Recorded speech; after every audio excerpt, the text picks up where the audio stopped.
It's a double kill for Jim. Oh my God, Jim's Jim! pretty good. It's gonna be a triple kill. Jim comes on fire. Jim comes on fire.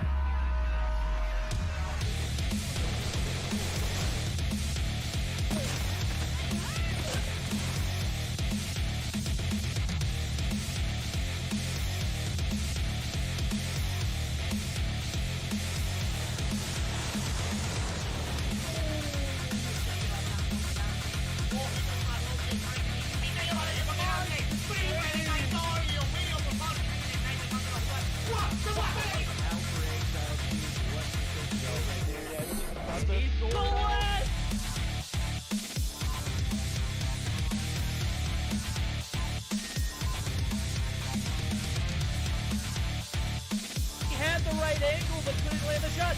The dart goes to 2-piece.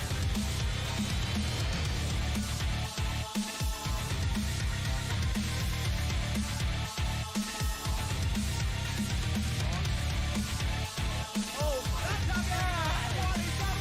Cada equipo ahí contesta trató de darle ese respetazo ahí, consigue eliminar a Medusa y rápido se voltea y se destaque na marotagem, belo ângulo dele.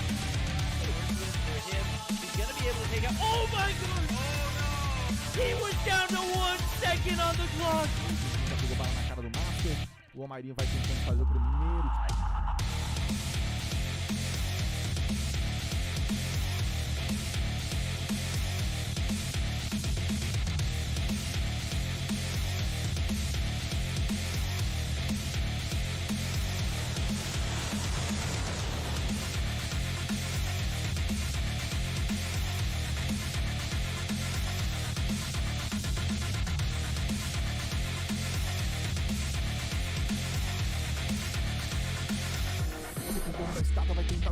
Oba! Velho, clutch muito difícil de vencer, mas...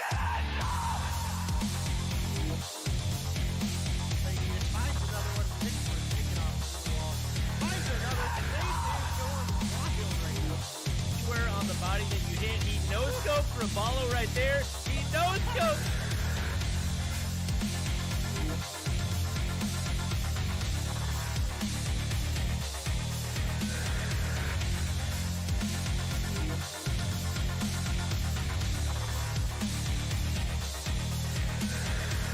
Sam termina eliminando a Jackie, igual queda solamente positivo por parte de repente, sigue la primera baja que es Sam, se da cuenta que no puede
And we are back live with another banger. That's right, guys. It's your boy Verdict back for another great season of the Mobile Mayhem 2021 Summer Edition.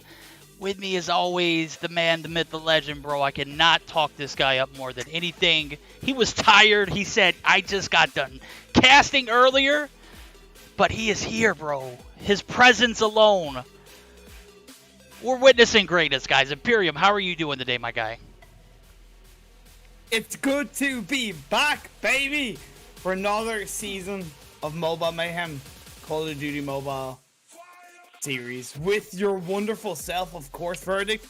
I'm ready to bring the hype, to be fair. I am. I may be just a little bit tired, but I did say that once you get into the games, once the blood starts flowing through my veins, the Call of Duty Mobile action hits our screens, I'll be hyped. I'll be there. And look, you know, this isn't even like the proper season, right? This is the qualifying. This is where a chance for the 6 teams across these 3 games to make it into the actual season. So this is a little bit more exciting, so to speak. Again, this is 3 games today. We did have 4, but with Hypnotize disbanding, Fusions actually gets a bye into the regular season. We are going to have 6 teams duke it out here in a best of 3 format. And speaking of which, we'll go ahead and bring that up so we can talk about it a little bit more. Some of these teams that we're going to see today, it's going to be Aphelion versus Magna Esports. That's going to be our first matchup. We got both teams in the lobby. Yep.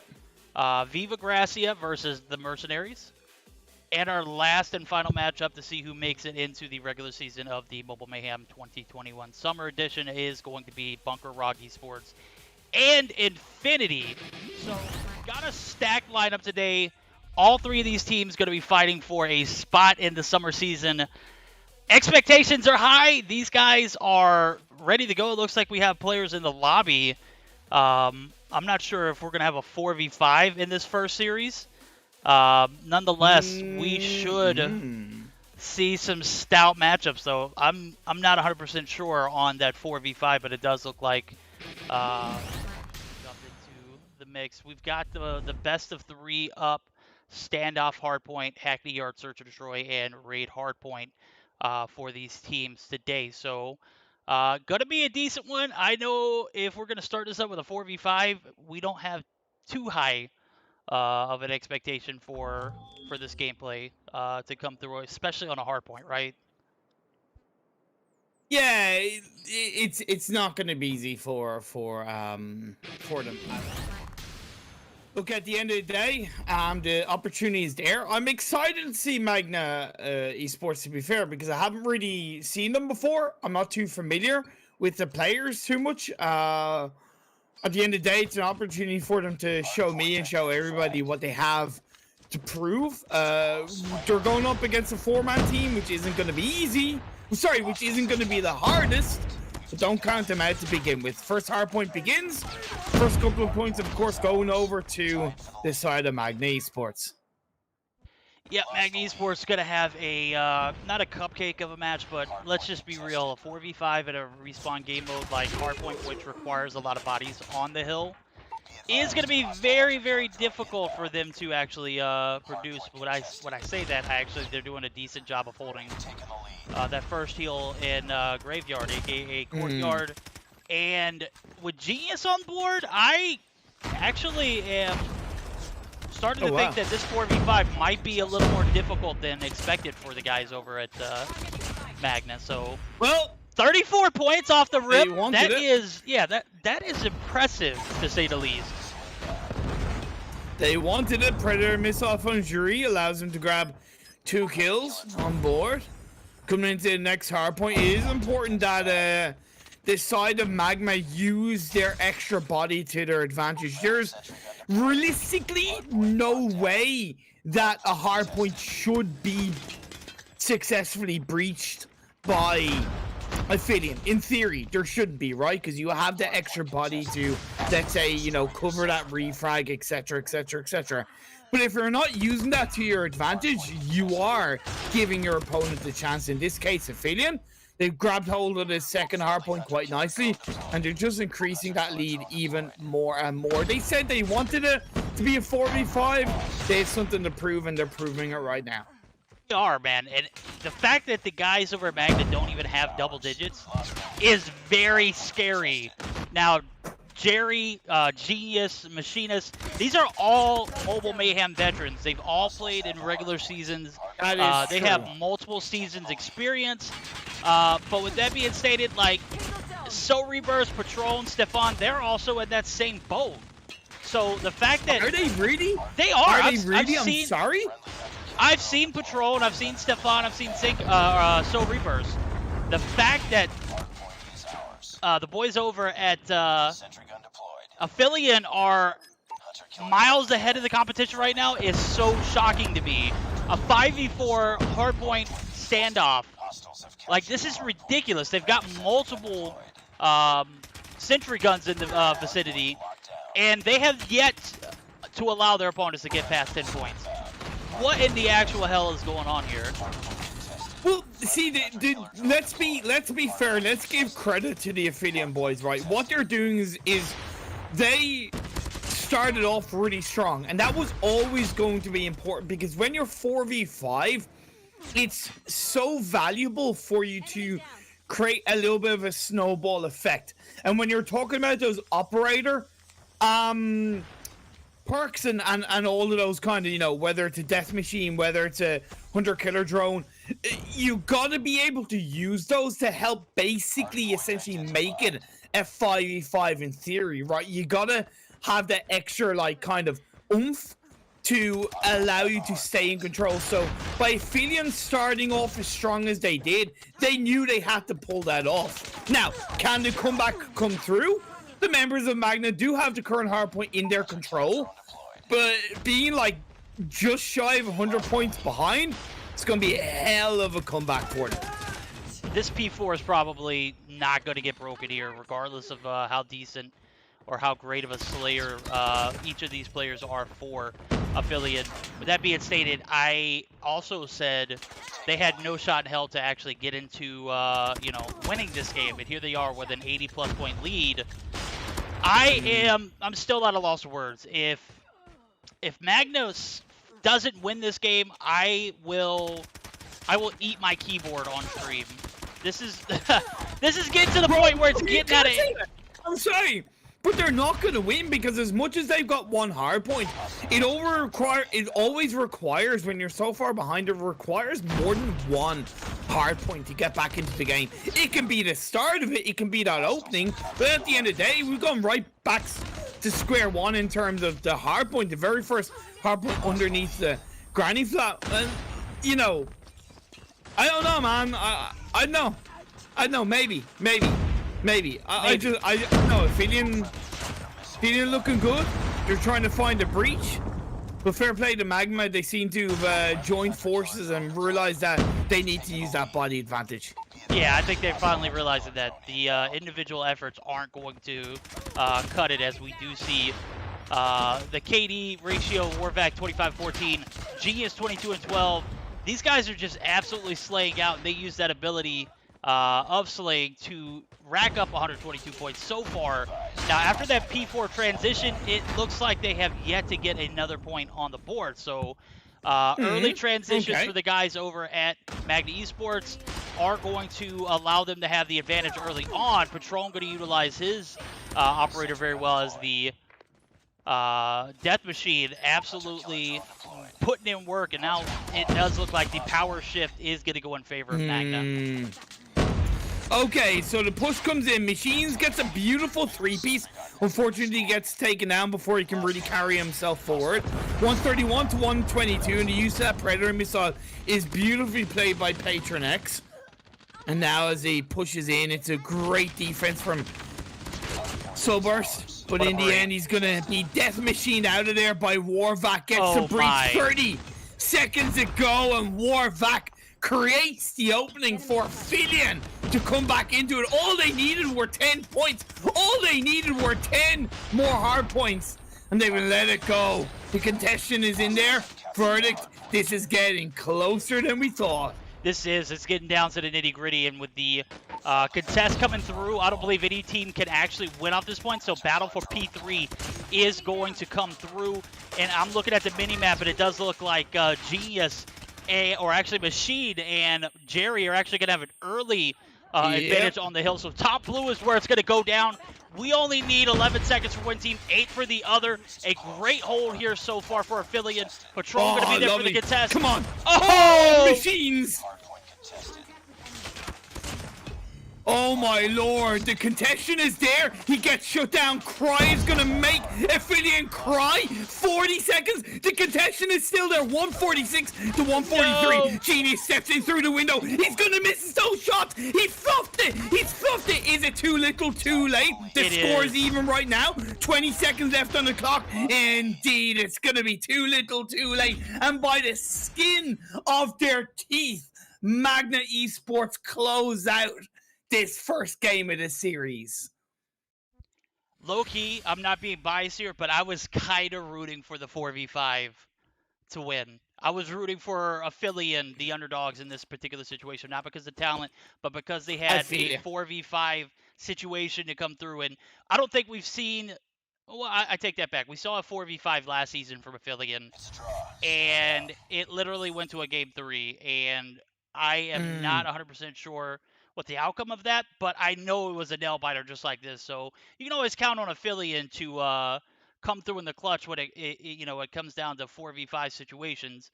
Nonetheless, they are going to bite the bullet here in game number 1, 150 to 146.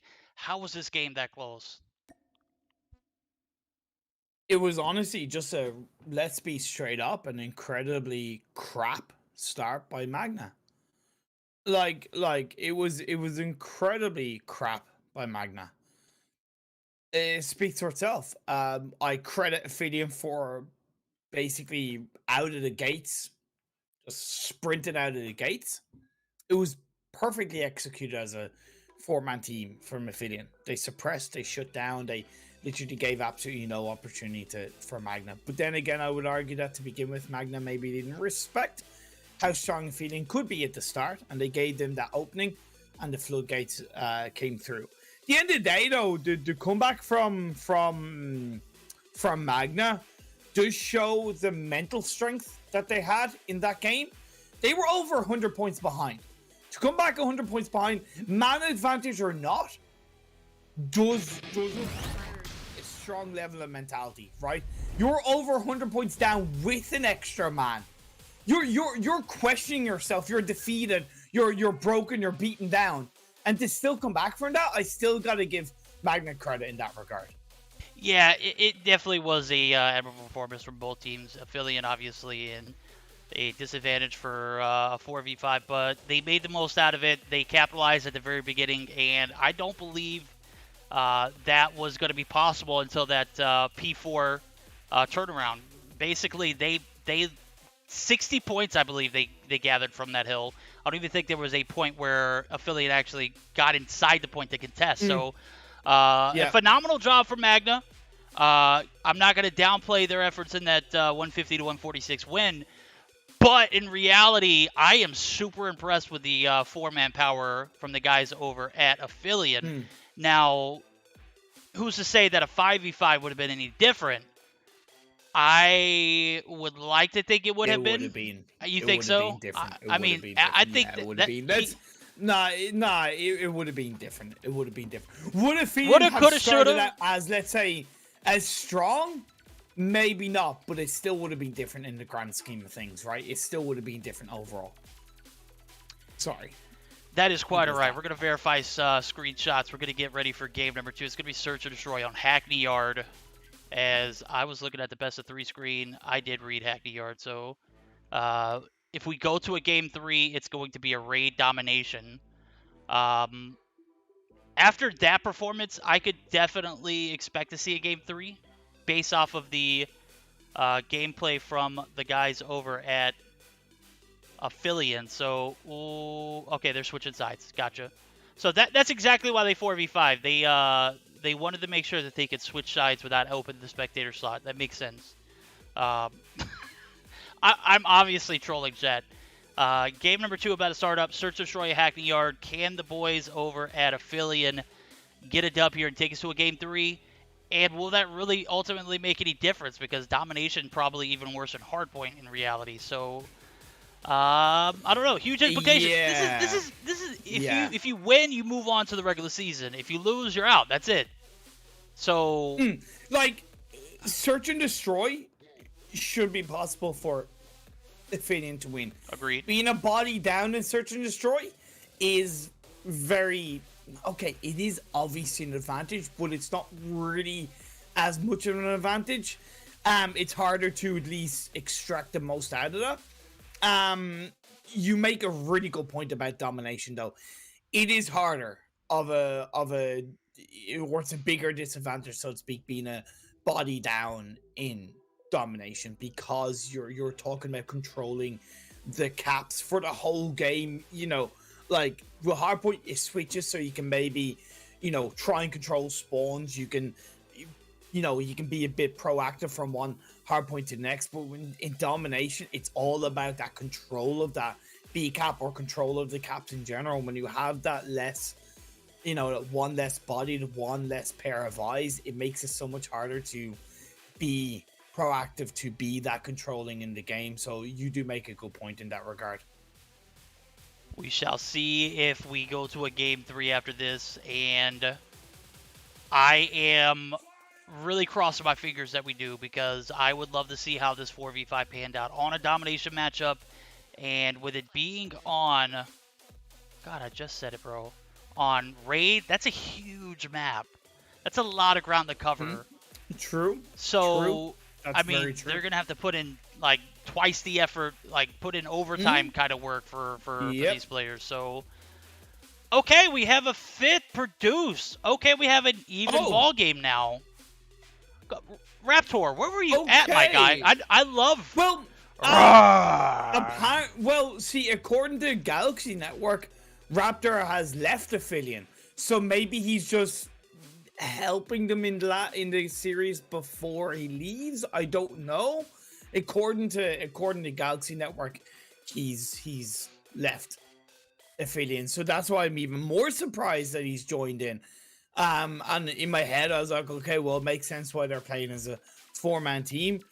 If that's the case, either way, fair play to him for joining in and at least helping the team try and secure their spot in the Mobile Mayhem before they get a replacement 5th.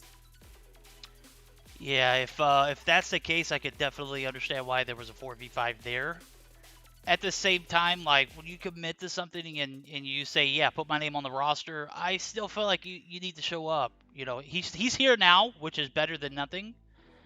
But if even his 5th body would have been, even if he just went 0-30, like, it would have still been a focus on that 5th player rather than, that 4v5 situation nonetheless. Game number 2 starting up. Search and Destroy on Hackney Yard.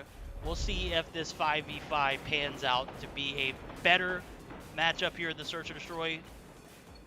Or ultimately, will we just see a 2-0 for the side of Magna? Well, we'll have to wait and see. It is a best of 5 series at the end of the day, so we've only had one game go down. Juri has a bomb in his hands, side of Fidian, who are a full 5-man team for this game too. Hard to believe are the attacking side for the first 5 rounds. However, the 5th player that did join has been taken out straight off the bat. Lovely sniper shots by Senka. So I made a complete blunder. I was thinking this was best of 3s, and I remember saying, yes, let's make the Challengers event a best of 5. And here we are, Verdict's telling everybody it's a best of 3. Nonetheless, Cry gonna pick up another. He's gonna get traded. It's a 3v3. Warvac gonna be there to pick up the bomb after taking out Cry. Machine is gonna take down Patron. It's a 2v2 now as Senka. Oh my, Senka hitting some sick shots. Warvac gonna push out. He is gonna take down one, and Stefan Senka gonna be left on his lonesome. Beautiful. He's gonna be taken down. The KRM play from Warvac gonna pick him up 3 kills that round. Beautiful turnaround. Great play by Warvac, to be fair, to really be controlling in this one. Once again, round 2 on board. Juri picks up the bomb. Looking to play towards the A bomb site, where all 5 players from Magma are sending it in to try and go for the defense. Really well played. He gets a 2-piece patron. However, 2 of the Ophidian players are upstairs, along with the 3rd. Really nice aggression from Magna. Nice aggression indeed, as we did see the 5-man push towards the A site ultimately lead to the demise of the guys over at Affiliate, as Soul Rebirth's going to push out. He might pick up this last kill. Raptor is 100% one shot. He's going to be able to recuperate. Nonetheless, it's a 1v3 scenario. He's going to push up top this warehouse. He's going to get one, and Soul Rebirth's going to be there to finish the deed. 1-all going into this 3rd round. And with a 5v5 situation coming through on this Search or Destroy, we're expecting this to be a much more competitive matchup. Well, the last game was super competitive. Let's be real. But, you know, in reality, you never want to be in a 4v5 situation, regardless of the game mode, regardless of the situation. And first kill is going to go to Warvac. Jerry picking up Cry as well. 2 men now as Genius drops as well. So a 2v4 in play. I really love the kind of defensive aggression that has been coming out from Magna. I really appreciate it. Obviously, the risk is that you're kind of committing everything at once. I would like a little bit of a little bit more passiveness from Magna to gather information and then choose to be aggressive. Again, I just respect the fact that they are trying to shut down Ophidian, and they're somewhat respecting what the Ophidian boys can do as a 5-man team. The round went over at the end of the day to Ophidian. They do have the advantage for the time being. Machine gets a double kill, so Birthday comes in, but at the end of the day, once again, Ophidian do have the body advantage, and Cry is left on his own. Yo, Cry almost got taken down by Warvac. Warvac with the movement and the KRM on point. Just not able to hit those shots. Nonetheless, the teammate's going to be there to secure that round, and they're going to be up 3-1. I have to say, I'm loving the B push from Affiliate. One, because there's a lot of bodies on A for the guys over at Magna. So that situational awareness has definitely allowed them to take 3 rounds. Machinist going to be spotted. Cry just not able to hit the shots, but it does look like Machinist was staying still, so I don't know what that situation was. Nonetheless, it's a 4v5 situation. 3v5 now as Soul Rebirth takes down Genius Raptor there to pick up one on Cry. Cheeky kill from the top side of green. He's going to get spotted by Patron. It's going to be a 2v4 situation as Jerry and Warvac are going to have to play clean up there. I understand why Warvac was a little bit reluctant to try and join up when a couple of his teammates had gone down, because he didn't want to get stabbed in the back, but he was realistically kind of useless in that moment.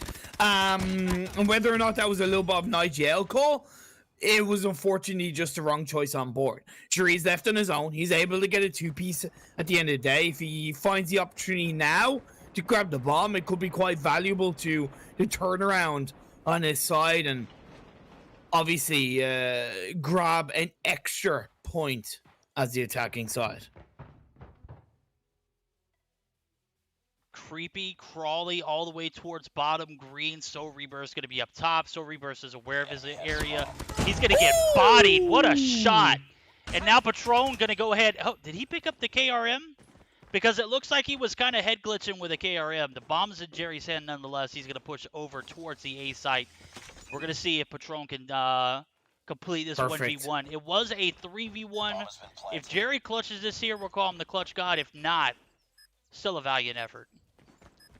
Oh, absolutely fantastic effort. Now, it was clearly a mistake from Magna. You don't separate in that regard. You stick together like, you know, like a hawk watching out, because you got to be able to make sure you have that refrag in the open and slide through. Oh, Jerry comes Jerry. in, gets the kill. Happy days. I also don't even get why Patron went for the kill. He could have baited with a little bit of a bomb diffuser. It's not like Jerry was... I get why he maybe peeked the door, but it looked like he was sliding in for a clear commit for the kill. And that was a little bit of a F for Magna once again. F in chat for Magna is 4v1 is the score. We've swapped sides. Genius picks up 1. Warvac goes down. It's a 3v3 now as So Rebirth takes down Machinist. They're going to be pushing towards this B site immediately. Raptor going to be there. Oh, So Rebirth. Nice shots. Good peek. As I say that, Genius picks up a refrag, and he's going to pick up one more for his team. Jerry and Genius going to tag team. Senka is absolutely one shot. So Rebirth going to be taken down by Airy. And I'm not sure if it's Airy or Jerry, but I've heard, now that I'm thinking about it, Flow Skill call him Airy, so I'm going to call him Airy as well. 5-1 now as another round goes. Is it Airy? Jury, man. I call him Jury. There's a J in his name. Jury? Jury. Like, Yeah, the jury. verdict is in, the jury is speaking. Well, not I'm kidding. jury, like just okay. You know what? I'll just stop talking. It's fine. It's fine. Cry goes out early, so Rebirth is going to get the refrag. Jury going to go ahead and pick up a shot on Senka. How did he hit those? Senka with the Locust in hand got absolutely violated from that distance. Wow. I'm at a loss. 1v3 now. I also like the fact that Feedin, I believe, throughout this whole game 2, have not had any sniper. As far as I know, they've been kind of more in your face. I get it when you're the attacking side, but when you're the defense side, they just didn't care. They were like, yeah, it's fine. We have the advantage. They come in, they claim game 2. So we're now one apiece in the series. Happy days. Happy days indeed, and a 5v5 produces some better results. If that wasn't a dominant performance, I don't know what it was. 6-1 in favor of Aphelion. They go up to tie things up, and Machinist 9 kills, Warvac 8. He was popping off with the KRM, as we see 8-5 for Warvac. Jury 7-4. I have to say, Raptor the 5th, regardless of what he did, definitely played a factor in this search and destroy. Could have definitely helped out Aphelion in that hard point, but nonetheless, they're here now. That's all that matters. So a domination on hard point, it looks like. Am I right, or is that wrong? It is indeed going to be domination. I gotta say, like, ever since the Master Rule set changed, Wait, it really makes it difficult for me to deserve it. I could have sworn it was domination. Yeah, it is hardpoint. It is hardpoint raid. Hardpoint raid for game 3. Okay. Well, looky eggs and cookies. Fair. But we have Domination Summit on the board. Hey, no. Oh my god. Oh. Okay, so boy. I'm gonna blame Ronan for that, because he's the one that put the details for us, and it is actually domination. It's domination raid. So should we just replace Ronan instead of Denla? Should we just bully Ronan now? Is that the opening that we There have? we go. We're gonna give Ronan the Denla role.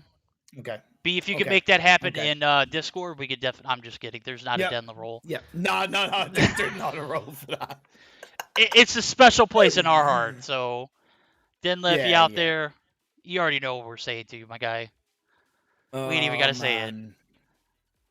It's okay, Ronan. We forgive you. Don't let that We happen do. again, though. Yeah. Everybody gets Anyway, one. On a side note, I do want to say, despite it being 6-1, I did notice a lot of positivity in how Magna were playing in that game. Really, there was some really solid theories behind how aggressive they were playing to begin with as a defending side.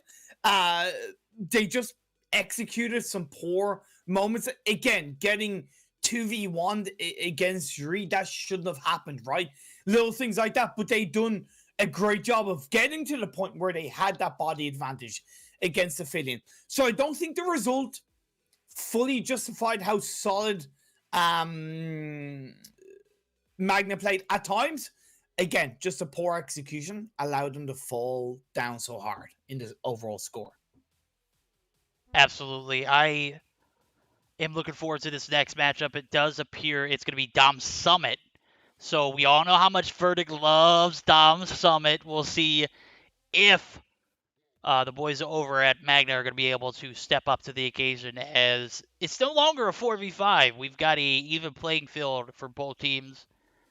And after that first show of a 150 to 146 hardpoint, I made a comment about, is this going, would that have been a different matchup if it were a 5v5? And I was like, I don't know, maybe not. After seeing that Search and Destroy, it definitely did.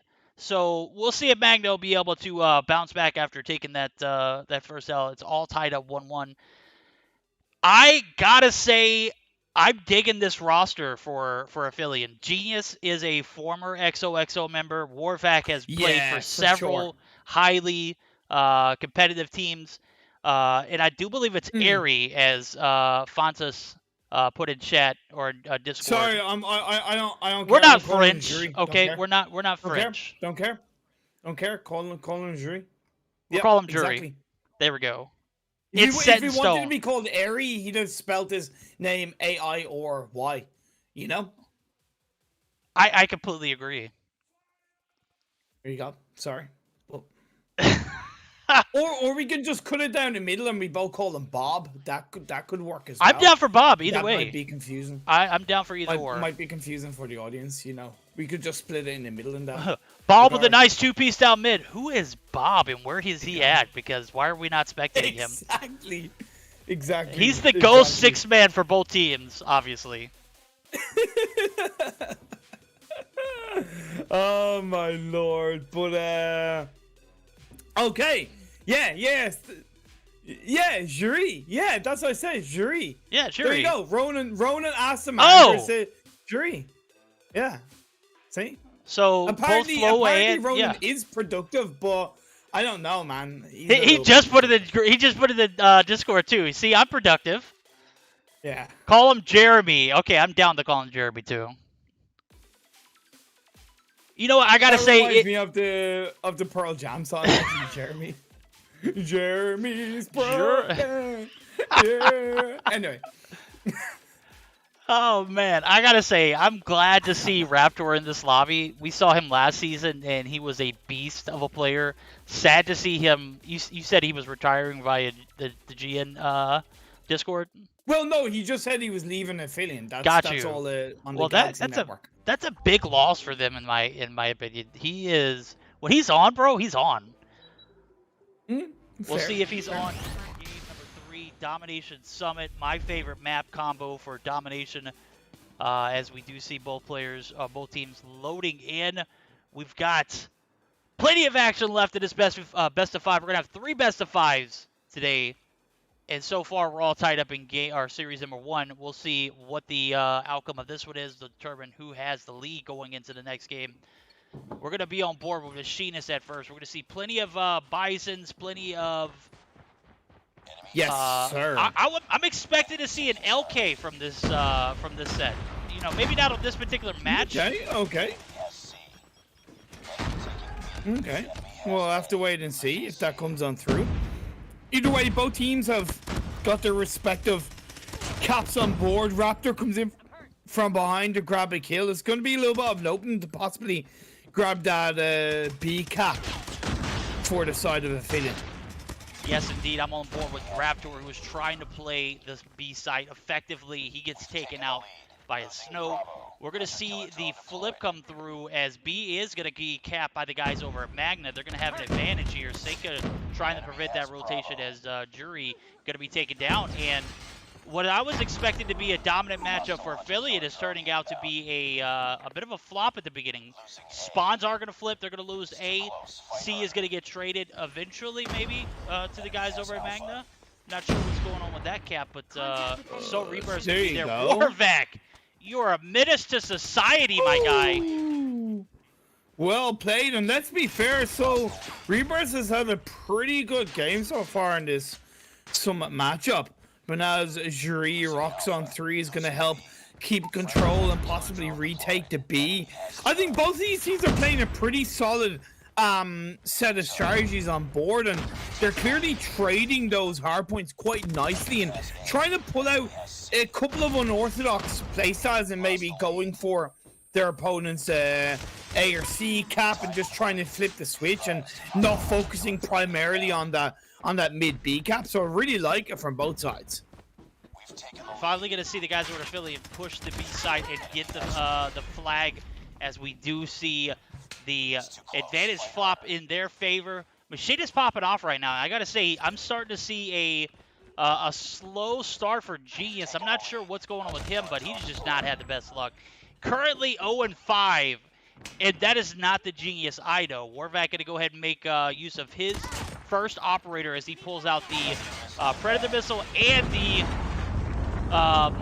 Death Machine. Senka going to be pushing up. Senka going to be taken out. So Rebirth's going to be blasted in a triple cap. Might come through as 2 players are going to be effectively on the A site. C is going to get traded. It is not. Jury going to go ahead and make use of that Predator missile. Nice 3-piece. Yeah. I was just going to say that Predator missile was on point to stop that C cap from being taken.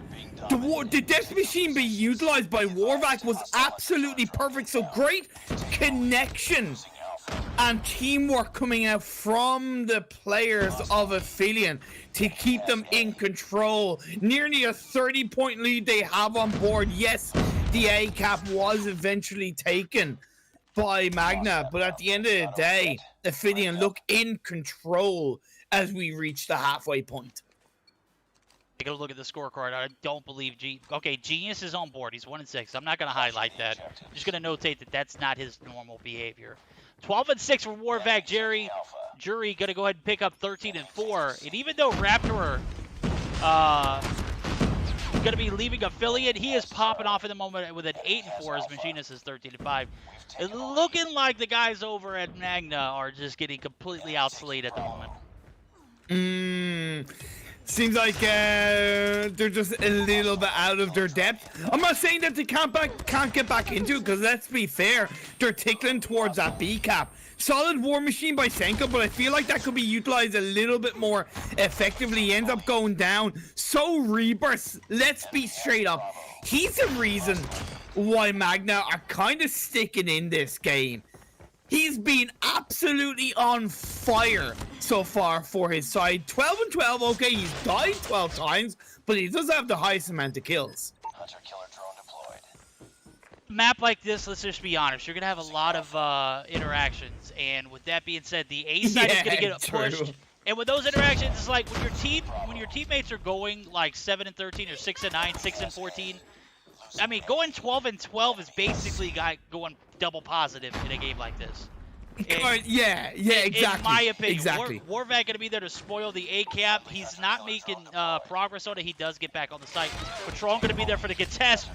Patron, meet Hunter Killer Drone. Hunter Killer Drone, body. As we do see Senka going to go ahead and pick him up. Not going to get the A cap. Oh no, he's going to have some teammates there. Not going to successfully get it. But nonetheless, that could have been a triple cap. Well, here's the thing though, it allowed, if you notice, it allowed, it nearly allowed them to take the opposite cap, to be fair. Now, at the end of the day, for the time being, the boys from Magna do still have that double cap. They've taken a C, they've taken the B, they've got a triple cap on board. To come back from Magna is absolutely real. Very good stuff. Came into the mix for this domination game. He's been effective for the time being. That deficit, it was over 30 points coming into the second half. It's now less than 10. Like something clicked here in the second half as they've just been playing almost flawless. A's going to get traded. C is going to be remaining in the hands of the guys over at Phillian, as Machinist going to be there to prevent that. And now what was a triple cap in favor of Magna is now a triple cap in favor of Phillian. Wow. They're going to get the A cap. No, they're not. They're going to be forced off, and that is going to be a continuation of the triple cap. Oh my, complete map control for Machinist and Team Phillian as he pops off the Hunter Killer drone. Oh my, another equalizer kill. He is on a spree, 26 and 10. Drops the sentry gun. 20 more points is all that is needed. That's going to do it for game number 3. It's going to go in favor of Phillian, as I don't see a double cap coming through at any point or a triple cap to bounce back, as they are definitely in triple cap territory. It would need to be triple cap at this stage of the game. 143 to 105. That deficit is too high. Just like the rent is too damn high across the board. This is going to be game over. Phillian are going to take this one. And I gotta say, let's be fair.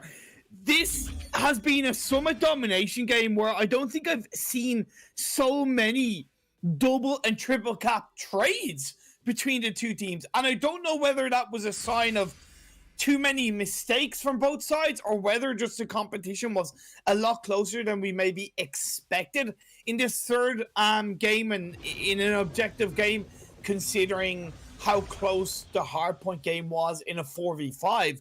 So credit to both teams. I'm going to give them the benefit of the doubt. The action was close. It was a good potential comeback from the side of Magna. But again, a little bit similar to Search and Destroy. Just that execution wasn't quite there in the overall grand scheme of things. I don't know, Tate. In games like this, you got to look at the KD across the board. You got to look at the caps. And the caps just favor the boys over to Phillian. The KD favor the boys over to Phillian. That'll obviously paint you a picture. Nonetheless, that second half was super spicy. The boys over at Magna had a triple cap at one point, and it just did not look like Phillian was going to get back in it. And nonetheless, Machinist, 29-11, only 5 caps. We'll forgive you for that because you got boys like Jury and Warvac there to get those caps in. He played well, very well.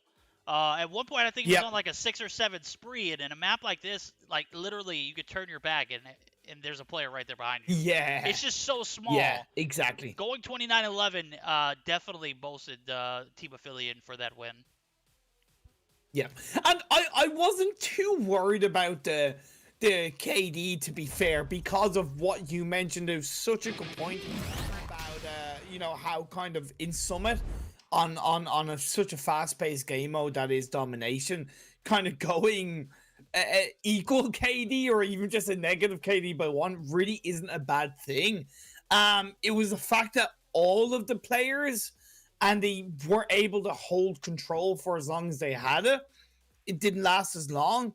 That was unfortunately a slight downfall for Magna. I do still believe that, with all due respect to the rest of the Magna team, So Rebirth is the overall the only one that's really showing up right now. He's the reason why So Rebirth, I would argue, still have a chance of turning this around. But even then, it's going to be a difficult thing to do. It is, and a hardpoint raid is going to be our next matchup. We're going to need more than So Rebirth popping off for the guys over Magna for them to continue in this best of 5. They are ready. We are ready. We're getting the sides flipped. We got screenshots posted. Definitely going to be an interesting one. The Domination Summit was a power shift back and forth. Ultimately, Phillian just too OP. So Warvac, Warvac popping off, Machina's popping off. They want this dub. And with the fifth coming through from Raptor, I mean, we saw the difference it made in the Search and Destroy. We're going to see the difference it makes here in this domination. Obviously, they've got a hold of things, and this is going to be a decent matchup here in game number 4. So, Hardpoint, rather. Let's be fair. Let's be straight up, though. It would be a massive upset if Aphelion weren't to make it into this season's Mobile Mayhem. Let's be fair. Even just from an orc name, it would be a massive upset if they weren't to make it. Like, they knew coming into this that it was going to be, a little bit of weight behind the name that they're playing under. So for me, it's like, they have to win this way more than Magna. They do. So I'm kind of not surprised that they've been obviously that extra kind of controlling and aggressive across the 3 games, even if they were playing as a 4-man in game 1. They do need to win this series. Yeah, not having Aphelion in Mobile Mayhem regular season, since I've been here, they've been there. And they've been a dominant force. They made it all the way up to the semifinals last year. Granted, they didn't go out on the best terms. It's still a team that we recognize as being a top contributor to the regular season performances and so on and so forth. So I definitely need me an Aphelion team in the mix. And I'm not just saying that because I need to see more Mac sauce in my life. Love you, Mac. But I am saying it because, as a whole, I've seen tremendous talent be produced by the Aphelion its own. So, for sure. Game number 4 starting up, Hardpoint Raid. This is a chance for Magna to get back on pace. This is a chance for Aphelion to go ahead and clutch it up and take it to the regular season. A lot of implication on the line. We're getting readied up for it. Raptor is the last one. Come on, Raptor. Get your head in the game, my guy. Every time I read the name Raptor, I just want to make her I made that earlier. Dinosaur noise. You didn't even acknowledge it. I was sorry, man. Was it in the heat of the moment? Yeah. I apologize. Heat of the moment. Remember when I used to call him Rapator? Bro, don't you laugh at me. Did you used to call him Rapator? I did at one point. I don't know why. I just felt like, pronouncing it Rapator. And you made the comment of it's Raptor, and I was like, oh, Raptor, like the dinosaur. Roar! Yeah, that's exactly where that stemmed from. Yep. Let's just hope they don't go extinct. Yeah. Before the series ends, no? Yeah, okay. Definitely not. He's readied up now. I was hoping he didn't go extinct in the middle of transitioning to the blue side of the map. Game number 4, Hardpoint. I can't even get my head straight. Will it be a Jurassic Park moment? I don't even know what that means. I'm just trying to make dinosaur puns, okay, guys? I'm just trying here. Anyway. All right, we got Jurassic Park 6, Return of Aphelion, Raptor in the mix. We're going to be on board with him as they have swap sides. They're going to be on the blue side. P1 going to be opened up. That's going to be Ring, middle of the left side of the map if you're coming from the blue squad. We're going to get an early nade come through. Oh, my. Raptor is just going to go ahead and laser with the PP-19 Bison. They're going to have complete map control at the moment. Hardpoint is going to be in their favor 15 seconds in. 10 points on the board for them as they have gathered a lot of manpower here in P1. They're going to go ahead and get that rotation over to Laundry, too. As soon as they can get that control, I'm sure they'll have Kitchen. So 20 points uncontested, 0 already on board for the guys over at Magna, and they are not making a case to take this to a Game 5 so far. It was honestly like, Raptor picks up a 3-piece. It was a beautiful blinding flash nade from Aphelion that slowed down Magna extremely well at the start. It was beautiful from the whole of Aphelion to kick off the game. And it's funny because it's kind of similar to how they started the first Hardpoint game in match 1, right? The only difference being is that obviously then they were playing as a 4-man team. Now they have a full squad. they're able to be a lot more controlling and sustain that. Coming into the hardpoint number 2, they've done exactly that. And Magna, we gotta ask, what have you got to answer? What is your answer? Right now, you're dead silent, my friends. We are dead silent, and with Genius back on his grind, 4-1 so far, but I can't neglect the fact that Raptor is, good God, my friend, 11-3 at the moment. Warvac picks up the Predator missile, 8-2 for him. They're getting outslayed, they're getting outplayed, they're getting outmanned in the point. So Rebirth trying to put in the effort to get the contested. He actually gets control of the point, and the retake comes through, but they're only going to get scrap time. 15 seconds is all they'll be able to pick up if they are even able to pick that up as the contest comes through. We are going to see the rotations early from Affiliate. Machine is going to be there in point, and he's going to have 2 more players from Magna there. So Rebirth, and I believe that was God who actually got the retake. They're going to have early advantage in P3 here in Garage. Yeah, unfortunately for Aphelion, I noticed that Raptor had a couple of connection issues, and that was a little bit of an opening, or has been a bit of an opening for the side of Magna to claw their way back into this one, control this current hardpoint that is inside Garage. Great use of the death machine by Zenka, to be fair. It's a perfect hardpoint to play that off, firing the shots, not allowing any of the Aphelion players to get close to the entrance on board. Although Genius is going to make the breach, it's going to make it work. The contention is there. They got slowed down the side of Magna. Unfortunately, it hasn't really been done. 96-46. That deficit is getting smaller and smaller. It is. P5 transitions have been made. The early advantage is going to be in favor of Aphelion. With Magna being down by 40-plus points here going into this transition, they're not only going to need to get a few points, but at the very least, they're going to need to contest. Senka going to be taken down as Genius catches him. I'm not sure what Senka was doing there. Genius popping off, making up for that, I wouldn't say a poor performance, but just not a Genius performance in the Summit domination. And an early break or early hold is advantage in favor of Aphelion. Genius going to be playing that Slayer role, going to prevent that rotation over and pull bar. And now we have broken the 100-point marker, 115 and counting.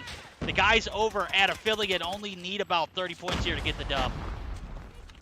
Beautiful. I don't know who placed the sentry gun for Aphelion inside that tiny room by the hardpoint, but my lord, it was perfect, because what that did is it allowed them to send more bodies focused on the stairs, and Warvac just sends it in. He gets a 2-piece, 135 and counting in the last 14 seconds.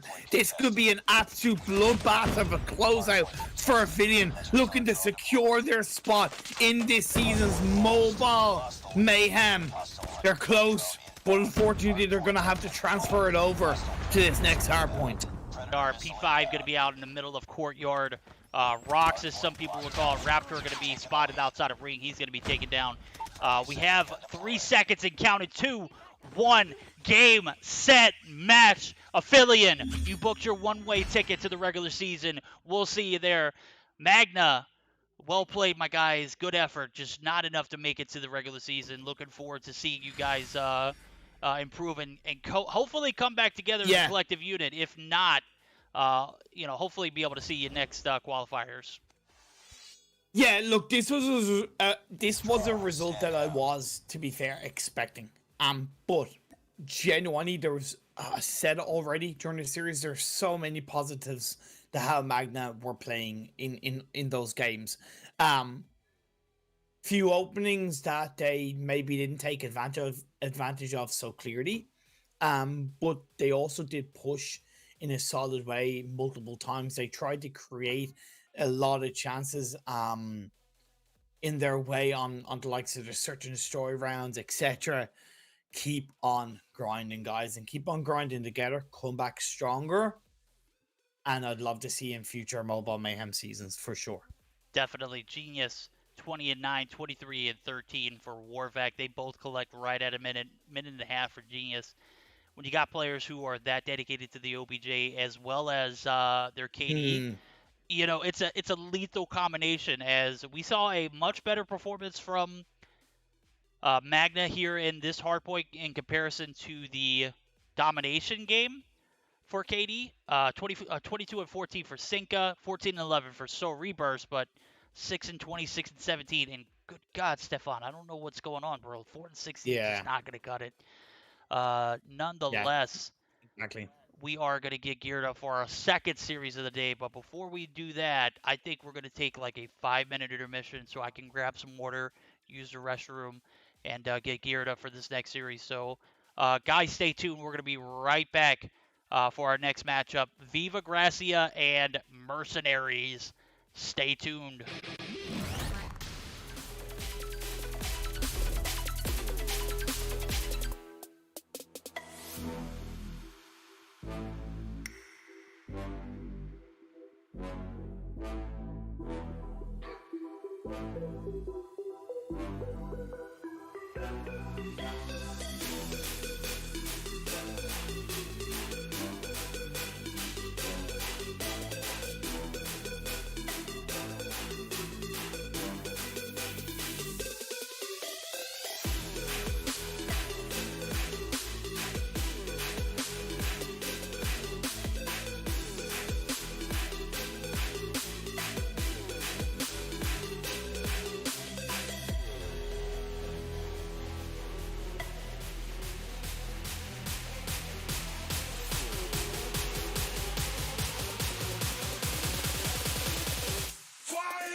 Guys, we are back live for our second series of the night. Viva Gracia taking on the Mercenaries. We've got players in the lobby ready to rock and roll. Blue Squad is going to be Mr. Floppy Fish, Cibola, Storm, Maxu, and Daro. I'm believing that is that Viva? Is that Viva Gracia? Are they the blue team? If I'm not mistaken, I think they are. For the guys over at Mercenaries, we've got Nox, Goliath, Sim, Tony, and Mari. I'm thinking that is Viva Gracia because I want to say Maxu is Mercenaries. Okay. So Mercenaries are actually going to be the blue team in this particular matchup. Nonetheless, we're going to have a best of 5 to play out. We're going to see a hard point to start us off, followed by a raid, search and destroy. Ooh, takeoff domination? What? Haven't seen that one in a while. Standoff hard point for a game 4 if we go to a game 4, and if we're lucky enough to see a game 5, it's going to be firing range, search and destroy. Probably going to be a good matchup. Both of these teams have players that I'm very familiar with. S3M, Sim, as they call him. Maxu, who has been in Mobile Mayhem seasons past. Goliath is a newcomer to the stage, if I'm not mistaken, but has contributed highly. He popped off in last night's Masters. I've seen I've seen his name a bit, as far as I know. I've seen his name around. I forget who he's played for in the past, but I definitely recognize his name at least. Definitely. I want to say maybe he name changed and is another player, but I would definitely have to get verification before I make those calls. Mari I've seen in seasons past as well. Can't remember what team, but definitely familiar with his name. We are ready for game number 1, Hardpoint Summit. We're not even going to keep you guys waiting. We're going to go ahead and jump straight into the action. First team of 150 wins, as we all know. We'll see who takes the best of this best of 5, moves on to the regular season. Chat, I need to know, who do you pick to win this matchup? I have heard lots of great things from Viva Gracia and about Viva Gracia, but I've yet to see them play, or I've yet to cast them. So I'm super excited to get this opportunity. I'm not gonna lie, I just love the name Mr. Floppy Fish. Best IGN ever. Simple as that. Better than so Scorcher? I kind of, yeah, to be fair, it actually is. I just low-key want to see him win.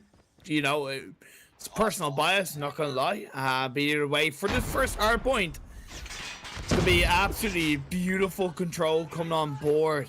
As Mar picks up 1, Sam is gonna pick up quite a few kills to kick things off. 0 points coming out from Mercenaries in the start of the game. That's not good.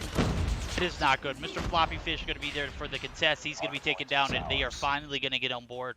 The last thing you want to do in this particular map is get behind 50, 60 points off the second hard point. So the fact that 31 points has gone in favor of Viva Gracia is definitely setting the tone for this first game.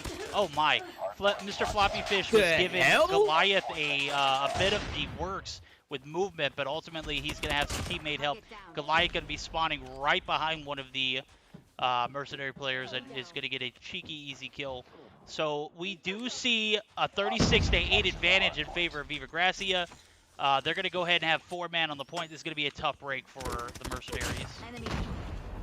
I'm not going to lie, this is a violation at this stage of the game, to be honest. 40 and counting for the side of Viva Gracia. Mercenaries, you're not looking so hot at the moment. Weak.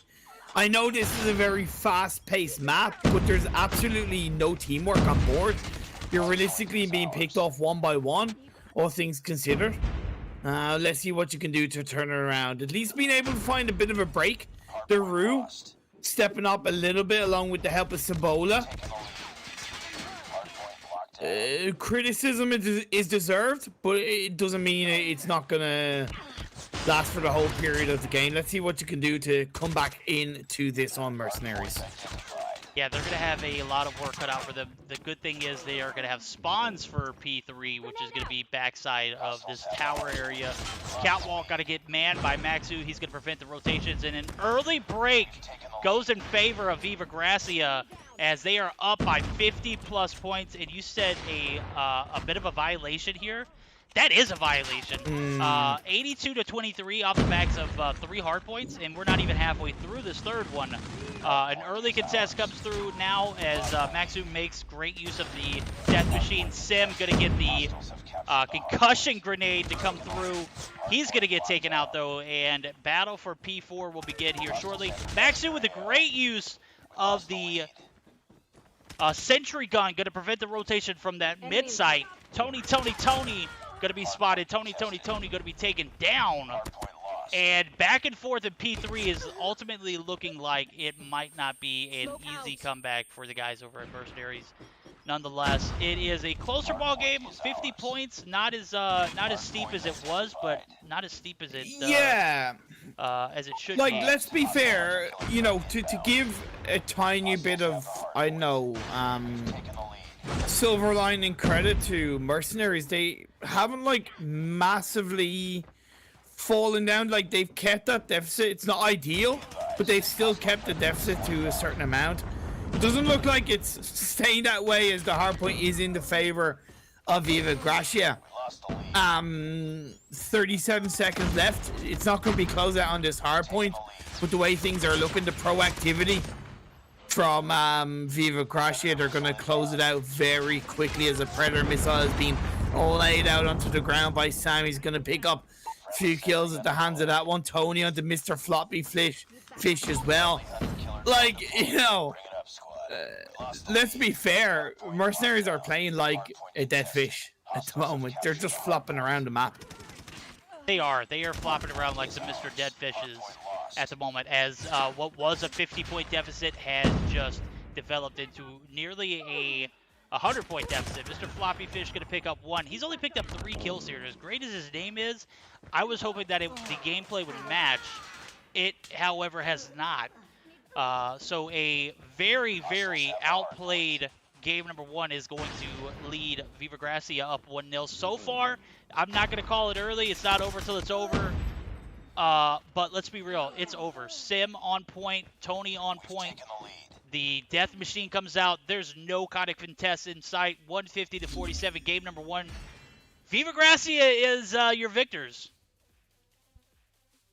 I don't, you know, the way sometimes some teams can take a little bit of time to warm up. It's not ideal, but sometimes it can take a team a small bit of time to warm up. That's called the tribe effect. I'm hoping to God, I'm hoping to God that is the case with Mercenaries, because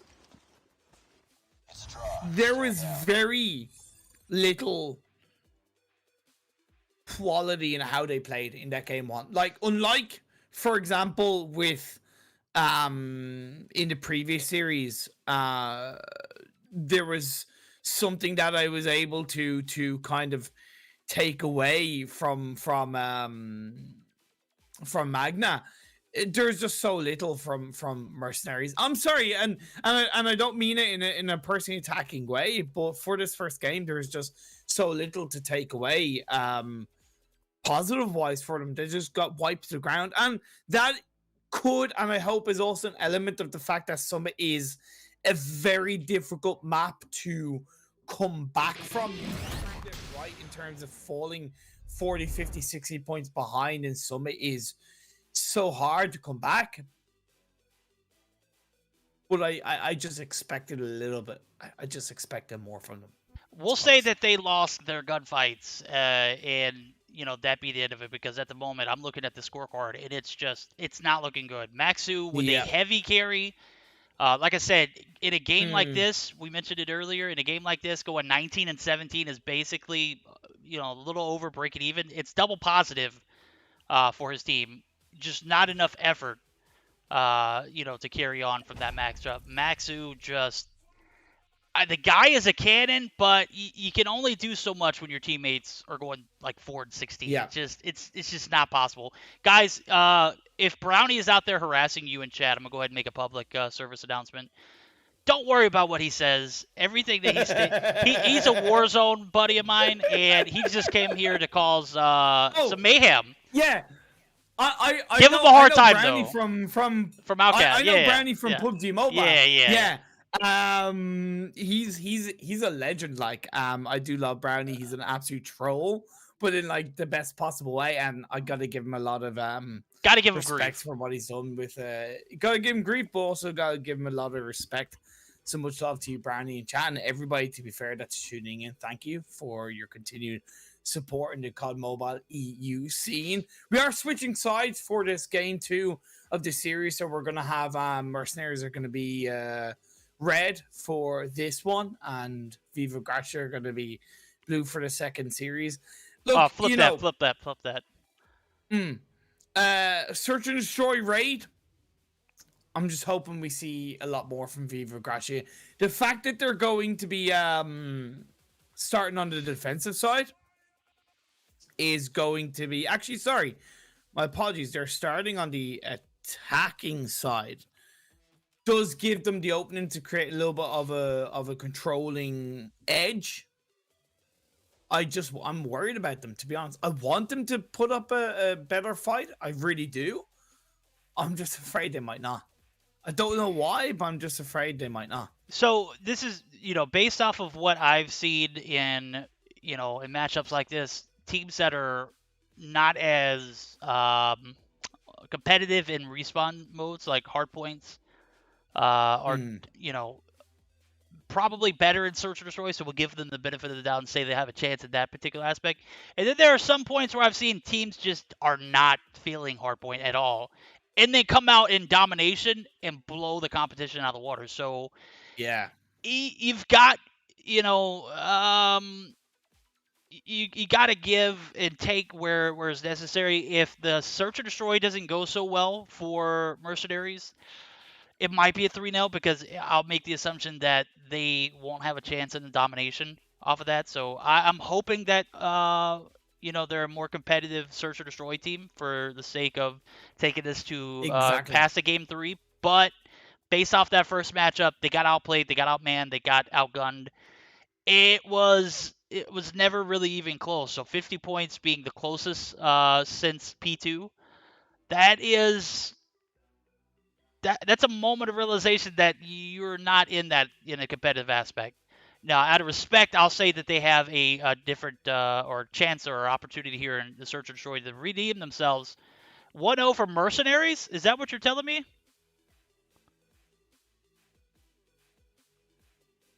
Oh my God, you're kidding me, bro. So Ultima, aka Viva Gracia, are going to DQ first game for the guys over at Mercenaries. They're going to get a freebie in game 1. So all is forgiven for them. And that face for Imperium, it pretty much sums up, my trade. Look, yeah, that's exactly how I feel. With if any of you are all of you too familiar, iPads are not allowed in the Mobile Mayhem season. But unlike last season, instead of requiring double screenshots, it's only one screenshot that's required. That's basically a screenshot of the loading screen. So the countdown timer from 15 when you load into the game to the start of the game. Take a screenshot, you send it after the game, boom. Right? That's the only screenshot required. It's in the rules. Everybody knows. Fortunately, if you forget it or if the whole team forgets it, it is a DQ. So the players and teams should know the rules by now. It's their own fault. And Mercenaries, they'll take a free win. Unfortunately, fortunately for them, they'll take a free win. Can they do it again? So to speak, only a legitimate win. So to speak, in Search and Destroy. Yeah, dude. If we didn't just have a meeting on this literally an hour before broadcast started, Yeah. I would Yeah. be a little more forgiven. But at this time, I can't say anything. So rules are rules. Game number 2, 1-0 in favor of Mercenaries. We will definitely see a game 4 here. Oh, wow. So Tony going to pick up 1, Sim going to pick up 2. That's going to leave DeRoe the last player alive. He's in a 1v5. He's going to take down Tony. Take shots on the Goliath. Sim going to be there to clean up. That's going to do it for round number 1. It's going to go in favor of Viva Gracia. Well, Viva Gracia somewhat have it all to play for. They need to win this game 2. So let's see what Mr. Floppy Fish can do if they're going to get battered in this one once again. They're looking to play towards the A bomb site. Smoke being thrown out. Trying to cover all angles. Going to be a little bit of a trade across the board from both sides. Down to 4 players. Nice play by Mr. Floppy Fish. Catches Maro off guard. Cleans that kill up. But again, you know, Cebola's being taken out. So 3 players apiece left. Yep, Storm, Floppy Fish, and Maxu. 3 players you definitely want alive here in this situation. Maxu with 2 kills already. Mr. Floppy Fish with a big kill. Max and Nox get some trades there. Storm and Goliath go down, and it is a 2v2 scenario. Bomb is in the hands of Mr. Floppy Fish. He's going to be on the sniper head glitch, moving towards that tree head glitch, as I think Nox is been out. No, Nox actually takes some shots. Nox gets the kill. How did he get Max there in that situation? Mr. Floppy Fish, if you are going to live up to your name, my guy, you're going to have to clutch this 1v2 situation. Beautiful play, beautiful teamwork overall between Nox and Sam. Nox did take a little bit of a risk kind of pushing that initial kill on his own when it's 2v2, but I was noticing that his movement was very careful in itself, so that was obviously a justified risk that he knew he was taking. Great turnaround. Second round in the favor of the side of Viva Gracia. Goliath, Sim pair up. They take down 3, leaving Max and DeRoe all by their lonesomes. DeRoe going to be ringside. He's going to take some shots into Red, a.k.a. Gallery. Gets 1 in Sim. That was an OP player that you got to take down. Mari going to be spotted. Mari going to get the better of that trade. DeRoe in a 1v4 scenario. Not looking any better than last round, as they are down 2-0. Goliath going to be spotted. Goliath going to get the better of that trade. 3-0 in favor of Viva Gracia. We won't claim them victors if they win this matchup. They have to get those screenshots in. Destroy the objective. Man, okay. 3 rounds apiece. You're dead right about getting the screenshots in. Well, either way, if they haven't, it's kind of too little too late as we're into this game so far. Floppy Fish gonna trade up with Noxay coming on board. 2 players left up though once again. Man, Storm is left on his own, and that's gonna be an absolute bloodbath. There's 4 rounds in favor of Viva Gracia. Yeah, this is looking like it might be a 6-0, as this Search and Destroy game has not looked any better than the Hardpoint. Nonetheless, Mercenaries did get a win off of a DQ from screenshots. Now we're going to see a competitive, more of a defensive hold for the guys over at Mercenaries. Good God, I wanted to call them the other team that we just watched, and I know for a fact that... At any rate, Mercenaries in a standstill in their spawn. Mari going to pick up 1 shot on Max. That is a kill that is definitely necessary for Viva Gracia to secure this round, as Max and Floppy Fish and DeRaw, the only players with kills. 0-4 for Cebola, 0-4 for Storm. 7-0 for Nox. I got to notate that. A stellar performance from here so far. For sure. For sure. But with 1 player down from the side of Mercenaries, they have a little bit of an opening. Nope, Nox is going to come in, take down 2 players. It's like, you know, I get that Mercenaries were a little bit more passive in that round. But once again, they're just getting outgunned, outrun. 5 points in the favor of Viva Gracia. It's like they're angry with themselves for not taking screenshots, and they're taking it out of mercenaries in this game too. Destroy the objective. That's funny because it's some teams would just dominating. like they'd play the pity game and they would feel bad for themselves and they would actually lose momentum. That seems to be the exact opposite of how Viva Gracio is playing right now. So they use that fuel to fire themselves up here in game number 2. And I'd be pretty pissed too, bro. After you pretty much dominated them all in the hard point, you're gonna be down 1-0 going in the search. They're looking like they might pick up a 6-0 here as, oh no, we see Sabola actually get on the board. Picks up 2 big kills. Okay. Storm gonna pick up 1 on Noxie as Noxie goes down for the first time in this search and destroy. Storm popping off. Tony. One shot gets the shots to land on Storm. It is a 1v1. Sabola with the OP. Awareness, go ahead and gets the defuse.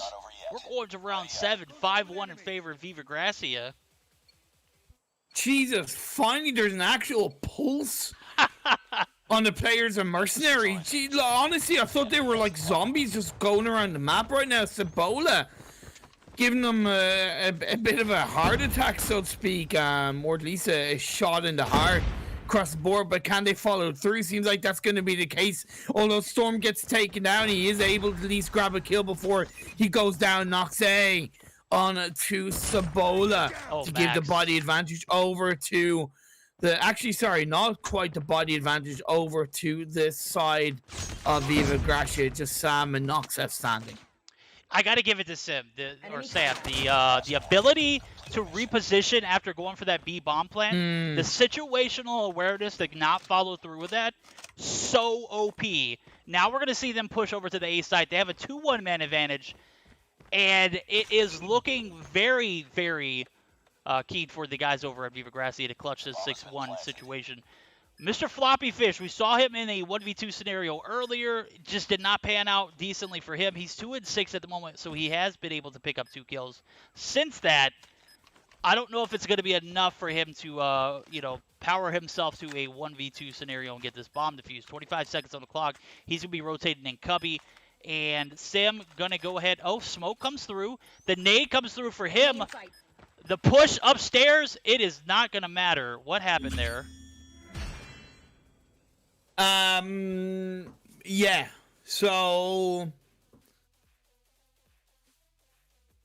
Mercenaries? What? I am like confused. It's a draw. Stand down. I'm just confused why he threw, like, okay, I get Did the it whole die? Oh, did he die? Yeah, he did die. Oh, I missed that Like, completely. I get the whole bait from Mr. Floppy Fish with the smoke to make it think like, maybe going for the bomb defusal, so to speak. But you're going up against 2 players and you're not in any way, shape, or form trying to separate them. He was kind of staying in that corner for way too long. There was no real dynamic level of like, let's go for something different. The smoke was a little bit of an okay play, but then you make this make it really easy. Even if he had gotten a kill, that counter kill would have been there like that. As it happens, he didn't even grab the kill. 2 players lobbying at his body. Happy days. It kind of summed up Mercenaries' search and destroy game, to be fair, and it kind of sums up how they've been playing in this game so far, in this series so far. Just so, I don't know, maybe they're just having a bad day. I need to try and give them a little bit more of a benefit of the doubt. I'm finding it, I'm low-key finding it too easy to go in on them. Maybe they're just having a bad day. I've seen Maxu play before. He's very good. I've seen Daru play a couple of times. He's really good. I know there's more Mercenaries, but they're making it hard for me to be positive about them. Making it extremely hard. You know what? I think the better play for Floppy there in that situation would have been to smoke the stair set, push up to the sniper head glitch, and create a little bit of an interaction outside of being peeked there. The nade came through from Sim, which was OP. Ultimately, he just made the what's the word I'm looking for? The predictable move, which was pushing directly. And I mean, there's 25 seconds, so time would have been a factor in that. But at the same time, you know, the predictable move is always the easiest one to counter and but search and destroy. how long was he in that corner for? Like about 5 to 10 Right, seconds, before which you even is throw yeah. That's wasted 5 to 10 seconds, right? You know what I mean? You can't leave it to the last 15 seconds and make a move. Very rarely does that work. Very rarely. Maybe in a 1v1, but not in a 1v2. Right? So you're dead right about smoking the stairs. I should have thought of that myself. I didn't think of it. But my point is that kind of thing would have been a lot better than what he tried to do. And doing it Denominate quicker. coming through in the chat. Imperium, damn, who's this hot Georgian dude? I see you, Dave. Oh my God, Dave. Do you know where that joke comes from? I don't. So years ago, because I've known Denominate for God, what feels like 3 years plus now. They back in Vainglory days, and the first time I casted with Denominate, I talked to him a couple of times. The first time I casted with Denominate, he thought I was from Georgia, Like Atlanta, Georgia. Like Georgia. Oh my God, what? Dave, Yeah. who? Yeah, he thought I was from Atlanta, Georgia, and ever since then, he's referenced that I'm from Georgia in some way, shape, or form. It's an old joke, but it's absolutely golden. I love it. And the fact that he's carried it on is just wonderful. Unfortunately, the greatest thing in the world would have been Imperium reading that and spitting out his drink. He's not going to waste perfectly good tea. Yeah, exactly. Come on! Wouldn't waste tea on you, Denominate. How dare you? Tea's an Irish national treasure. Or Georgia national treasure. It's a Georgia national treasure. Mind. Actually, The Walking Dead is the Georgia national treasure. They have... There you go. That's exactly where The Walking Dead is filmed, if anybody is. I'm sure they are. I wasn't aware of the Georgian joke. I'm glad that you guys have a bit of rapport and situation. I was just telling Imperium that if you have anything coming up, that he should, be considered for some co-casting opportunities. So, for sure. I didn't know that you guys known each other for 3 years now. So I feel like a fool for bringing it up. Enemy taking your Oh, it's cool, man. It's cool. It's cool. It's all good in the hood. enemy has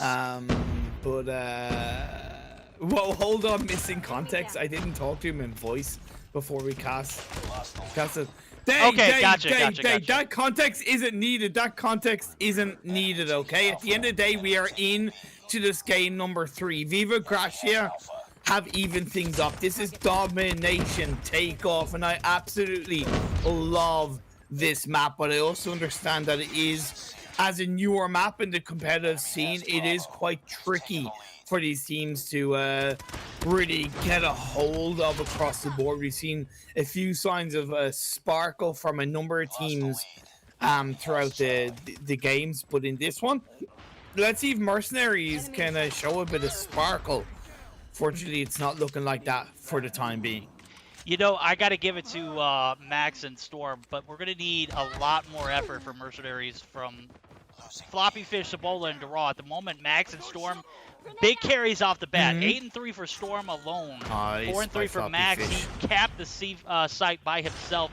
And they're giving a little bit more of a competitive in this respawn mode for Mercenaries, as Viva Gracia has found themselves at a bit of a deficit. Well, not deficit, but a bit of a hold here as 2 sites are held. Mercenaries going to go ahead and have the advantage. The B site looks like it's going to be pushed by multiples. They're going to be able to get it collectively. Sam got 2, nearly got 3 going forward.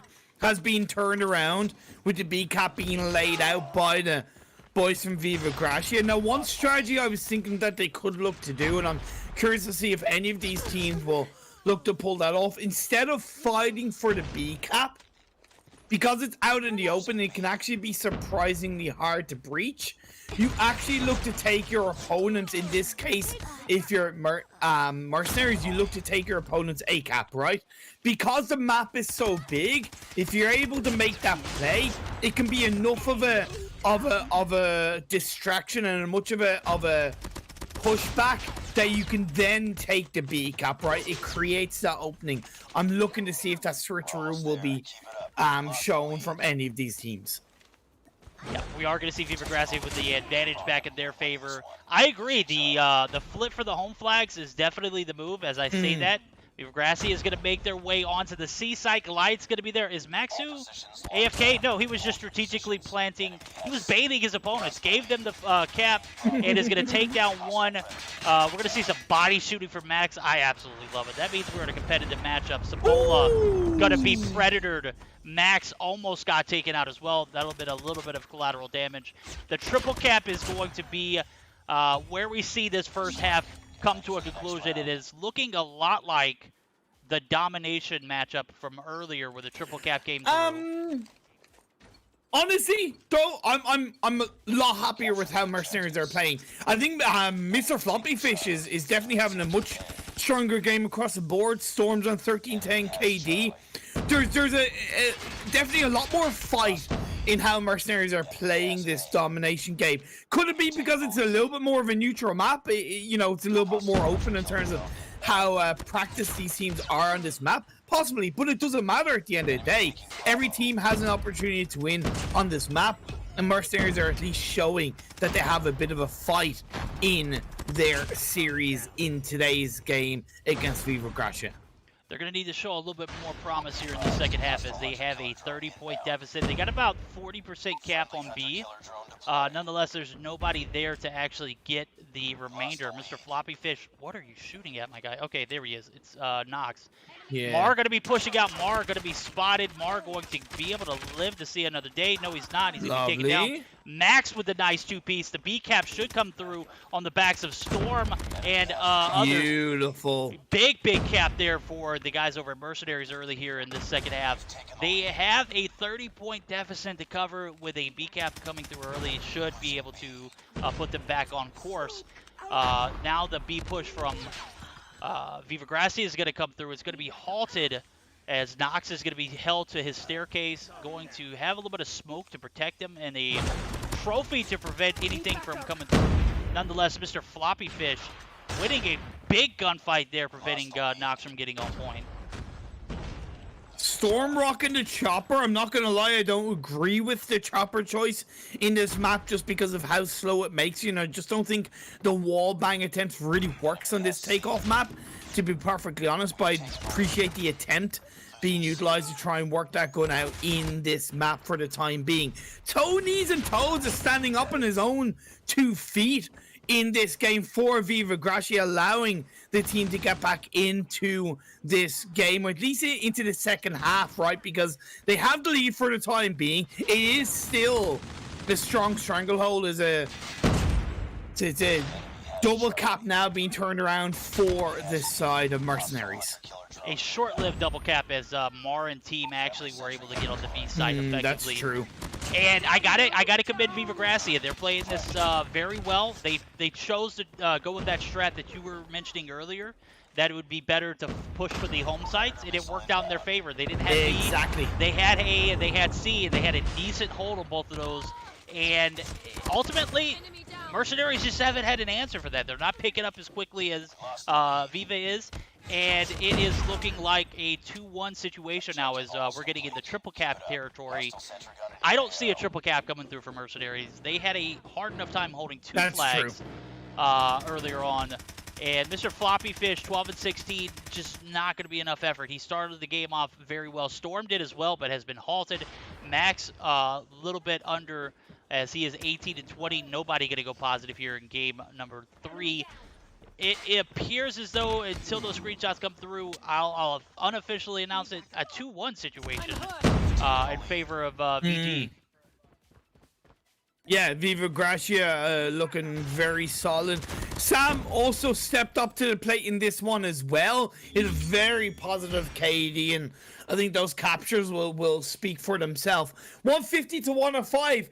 Look, honestly, despite the loss and despite the gap in that loss, I have a smile on my face with how Mercenaries played in that one. I really do, and you know, because I think there's something to be said for losing, but then losing while still having something to learn from, hang on to. And yeah, okay, you can learn from a massive loss, you can learn from a loss that where you've looked dead in the water. But when there's something to hold on to, like a little bit of a sparkle in how you played, at least from my outside perspective, it makes the learning a lot more brighter, a lot better, and a lot easier to use. And Mercenaries, I feel like that loss, there's a lot more to take away from that for them, and I really think that they did a pretty solid job throughout that. It was just that ramp up and that wrap up between Sam and Tony specifically, which speaks for itself. It does. Game number 3 gonna go in favor of G. I just read in chat to nominate VG DQ'd for body shooting. Poggers. Definitely not the case, but would be a hilarious situation to ponder on. Wouldn't even realize body shooting in a competitive format would be a DQ, but apparently it's happened before, and not going to happen here. Hopefully it never happens again. Hopefully DQ for body shooting the screenshots.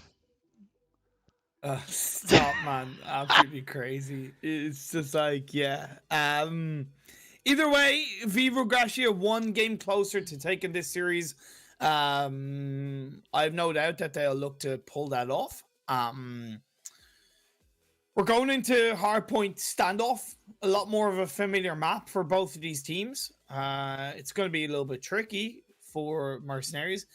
Unlike the first 2 games, where despite them technically winning the first one, where I looked at this domination game and gave Mercenaries absolutely no hope, I'm looking at this Hardpoint game and going, yeah, okay, I think there's something for you to do. I've talked about it. I've mentioned it already.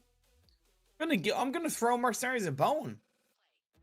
I'm behind you on this one. I want to see you game 5. The man from Georgia going to go ahead and throw a bone to the guys over at Mercenaries. This is your opportunity to step up. When you get any kind of mentions from Imperium like that, bro, you got to perform. You got to stand up and put on a show. And it's going to happen here, or you got to, bank on VG missing screenshots, and I don't think that's going to happen again. So Mercenaries going to need to see a completely different game style and gameplay from you here in game number 4. Hardpoint Standoff, this is a map that you're aware of. You know the surroundings, you know the rotations, you know what needs to be done. This is a map that everybody has played on, so there's no excuses in the sense of the situation that we had on the Domination Takeoff, which is a fairly new competitive map that we've seen thrown into the mix.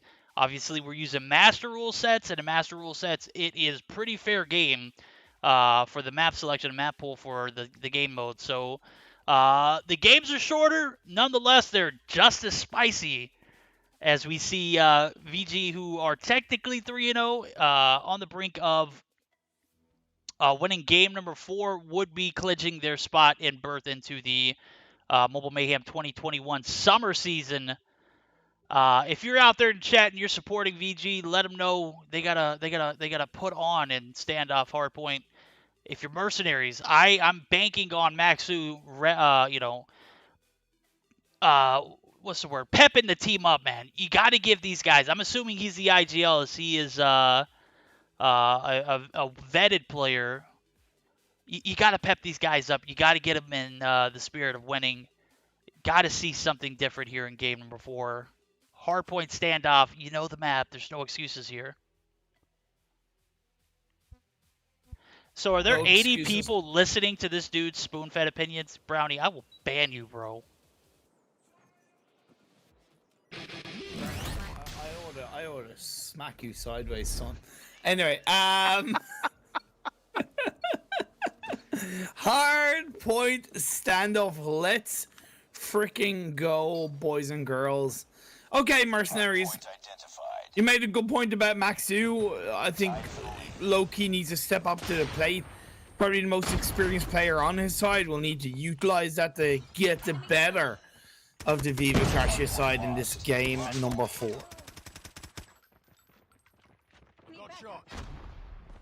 Looking at it, I need Ronan to flip that cartography. The red team is going to be the boys over at VG. Blue team is going to be Mercenaries as we flip sides. I didn't mean to tag Robot.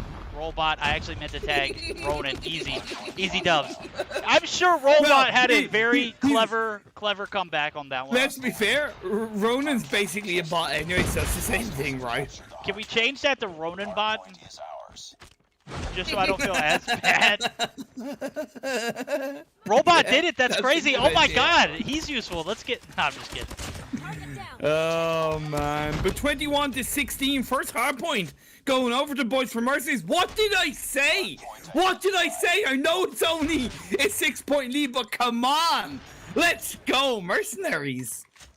I think he heard my little pep talk, my half-butt pep talk. True. As we do see P2 opening, the boys over at VG are going to have a bit of an advantage here, but the break is nonetheless going to come through. Mari going to be spotted on the dumpster side. Tony going to get the refrag. Tony's going to be the last one alive. He is going to be the last hope for this P2 break, as Storm going to go ahead and get the nade down. Sabola going to come through and clean up. Beautiful. And an early break for Mercenaries is going to spark this team into a competitive game number 4, 38-25 so far, as we do see Sabola playing some gatekeeping, and a retake comes through on the back of Sim. He was one shot, and Tony going to be up top. This might be as close as we're going to see it here in game 4.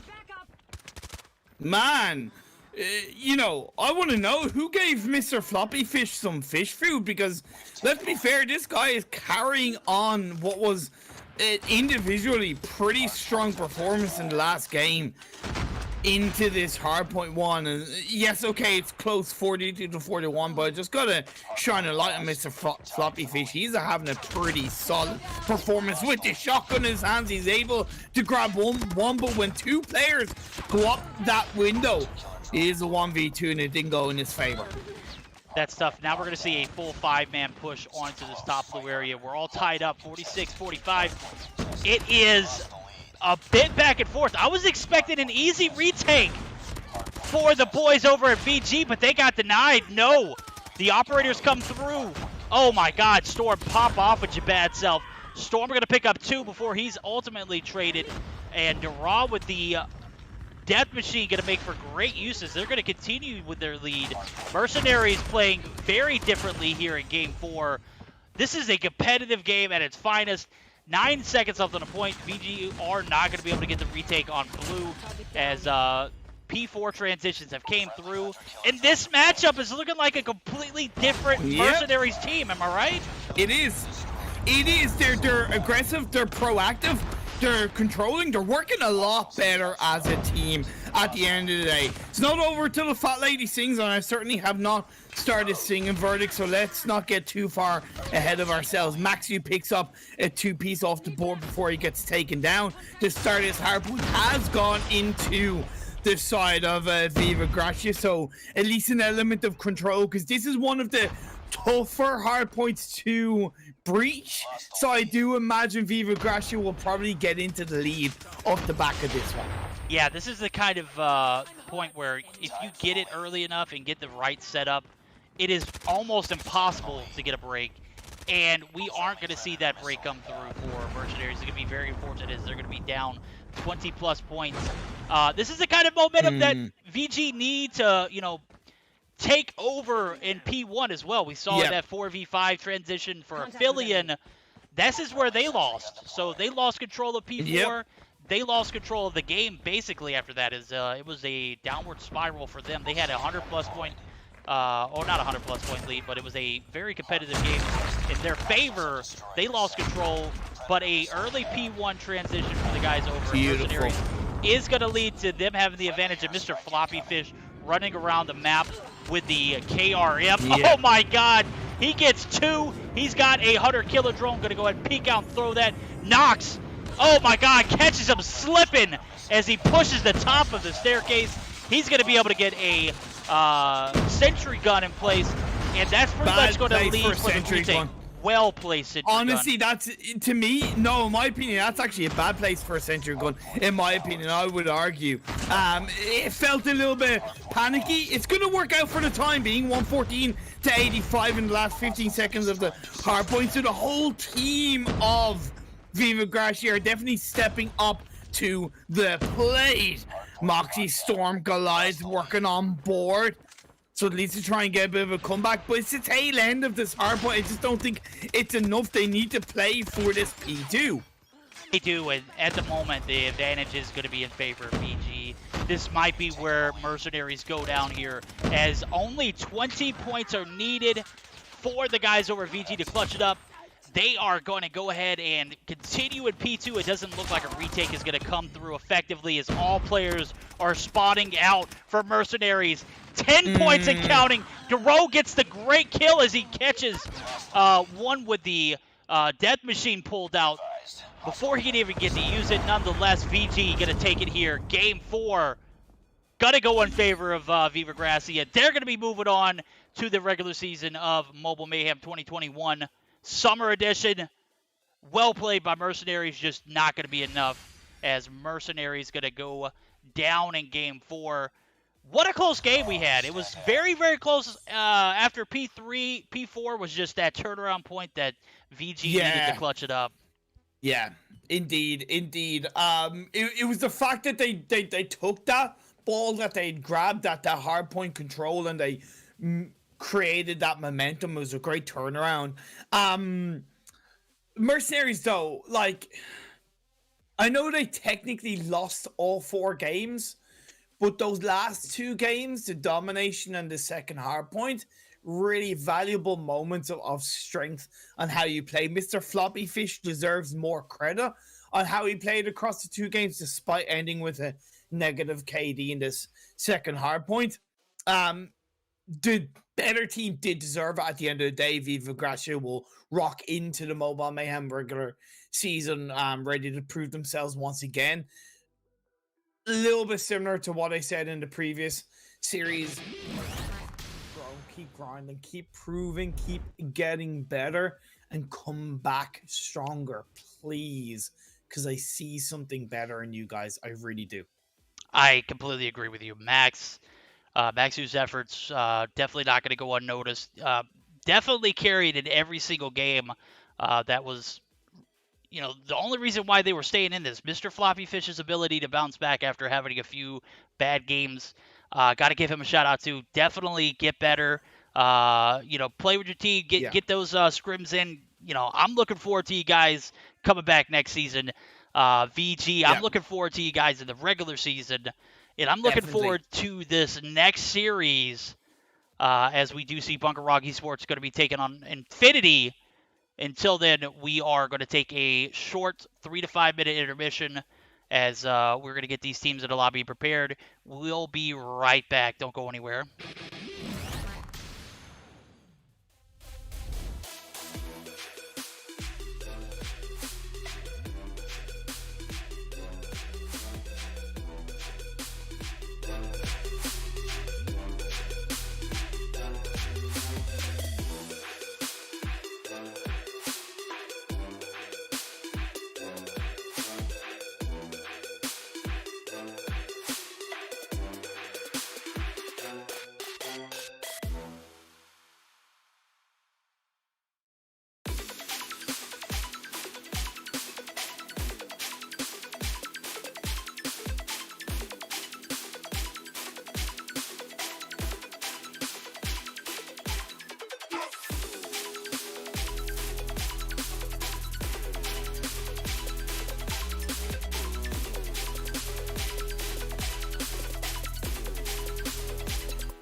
And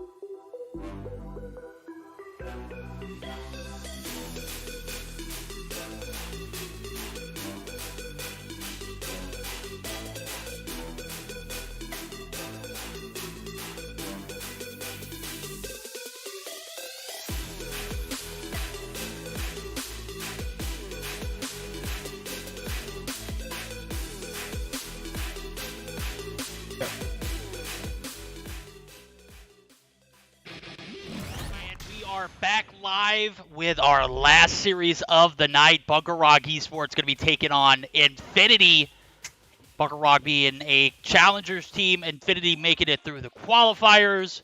We've got a serious matchup here. This is going to be a good one, guys. Going to be another banger as we do see this matchup about to start up. Summit Hardpoint is where we see the action begin. Standoff, Search and Destroy, Takeoff, Domination. If we're lucky enough to see a game number 4, Firing Range, Hardpoint. And if we're fortunate enough to see a game 5, Hackney Yard, Search and Destroy. Imperium. What are we thinking, my guy? Yes, sir. This is a little bit presumptuous, only based on what I've seen between the two teams. To be perfectly honest, I've seen very little from Infinity. I know they've been struggling in Masters League, whereas Bunker Rock, I've seen them play, I've casted them, and they look a very healthy team. A lot of potential, and a good few of their players come with a lot of experience. So I'm expecting a Bunker Rock win, but obviously I'm not going to count Infinity out. Let's just see how they, I suppose, perform at least to begin with in this game number 1. Yep, we are about to get started, but I'm seeing a lot of familiar names from this Bunker Rock team. So Ragox I'm familiar with. Yeah. I'm familiar with Ipana. Those are all players that I've seen in seasons past. They're going to get an opportunity to pop off here at Summit Hardpoint. I'm also recognizing Hez. I'm not sure who Nev is, but his name sounds familiar, just not 100% sure. And then the guy with the L's in his name, player number 3 for the Bunker Rock Esports team. That's going to be Don Lai. That is Don Lai. Don Lai, Don Lai. Is it Don Lai? Don't lie. P1 going to be opening up here in about 7 seconds. We're going to see the push for the top control come through as the blue squad's going to be Infinity, red squad's going to be Bunker Rock Esports. Onur going to come through for the challenge. He's going to get taken down as Ragox going to be rocking the KRM off the bat. Yeah, really good start coming out from the Ragox players. Ragox picks up a 2-piece. Let's go.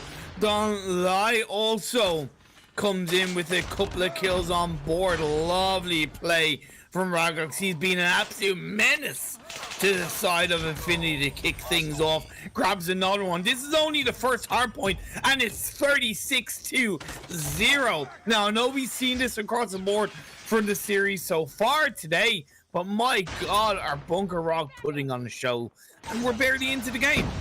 Yeah, my guy Ragox, let's just go ahead and notate this, 7-0 with the KRM nonetheless.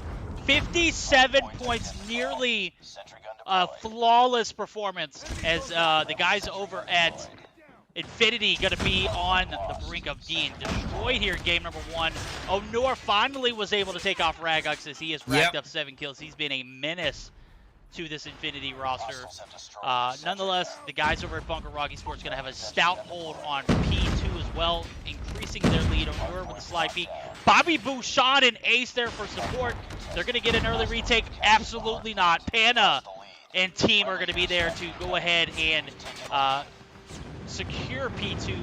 They only got 30 seconds left on it, and they look like they are going to go ahead and clean it up, as well as a cluster strike comes down.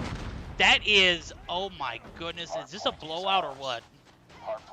It's a pretty big blowout to begin with. I gotta say, there was a tiny bit of hope where Onur came in and shut down Ragox, and they looked to try and build upon that, but unfortunately that, you know, that counter push then from Bunker Rock, they just did not slip up with that, and they they push it back extremely well. Now, coming into this third hard point, it's all happy days. 100 plus points for the Bunker Rog side. However, it has started in the favor of Infinity. Can they hold on to it? Yeah, this is the chance for a comeback here, as Infinity has found a early break in P3. They got a decent hole so far. Now, spawns are in their favor. Donlai going to be taken down by Bobby Bouchon, but Bobby going to be taken down. I don't know, that's his name is not Bobby Bouchon, but if you ever watched The Waterboy, It's okay. you know that Bobby Boucher. I do, Bouchon yeah, I know. So, I ran wild in qualifiers, bro. I just spat out whatever I wanted to, and it kind of worked out. So, I'm going to continue it here in the Challengers Series. Taking the lead. Hostile hunter-killer drone. Oh man, Bobby Boucher. Let's hope he's not the water boy for this series and just hands the bottles to this side of Bunker Rog. Right now, it looks like they need it because, man, they are thirsty from kicking ass so far in this game. 26-28. We come into this next hardpoint, they can close it out so quickly. This is probably looking to be one of the quickest hardpoint games I've seen and casted, I would argue, ever, to be honest, Verdict. And like, I don't necessarily mean that in a shade to Infinity, but by God, like, look at that, 150-28. How's your father? Happy days. Oh, happy days! For the guys over at Bunker Rog Esports, they take game number 1 in convincing fashion. What a blowout! I was expecting Infinity, who has probably been one of our best qualifiers teams, to at least make this a competitive matchup. It was everything but. As I'm taking a look at the scorecard, Donlai, don't lie, 17-7, 12-5 for Panna. And my guy Ragox, 14-7. He was on a 7-0 spree at the beginning. Being dominated is one thing, but getting blown out of the water like this, just a completely different element. So, wow, I'm impressed. It was like, you know, the way Summit is a very fast-paced map where it can feel quite frantic from both sides, and it can be quite hard to hold on to quite a positive KD. When you go into a Summit game, or when you finish a Summit game, and a Summit hardpoint game, and the highest deaths in your team is 7, you know you've dominated that game, right? Like, it was like a classics game. It was so dominating from Bunker Rog. Like, absolutely, yeah. There's really not much more to say. You can try and break it down, but at the end of the day, it was just dominating. Breakdowns in. Infinity got blown out of the water. That's basically all you could say there in that situation is Bunker Rog Esports take game number 1, as I said earlier, in very convincing fashion, 150-28. Like, there was not a shot for Infinity. Started off 57-0. How do you not get on the point and contest in P1?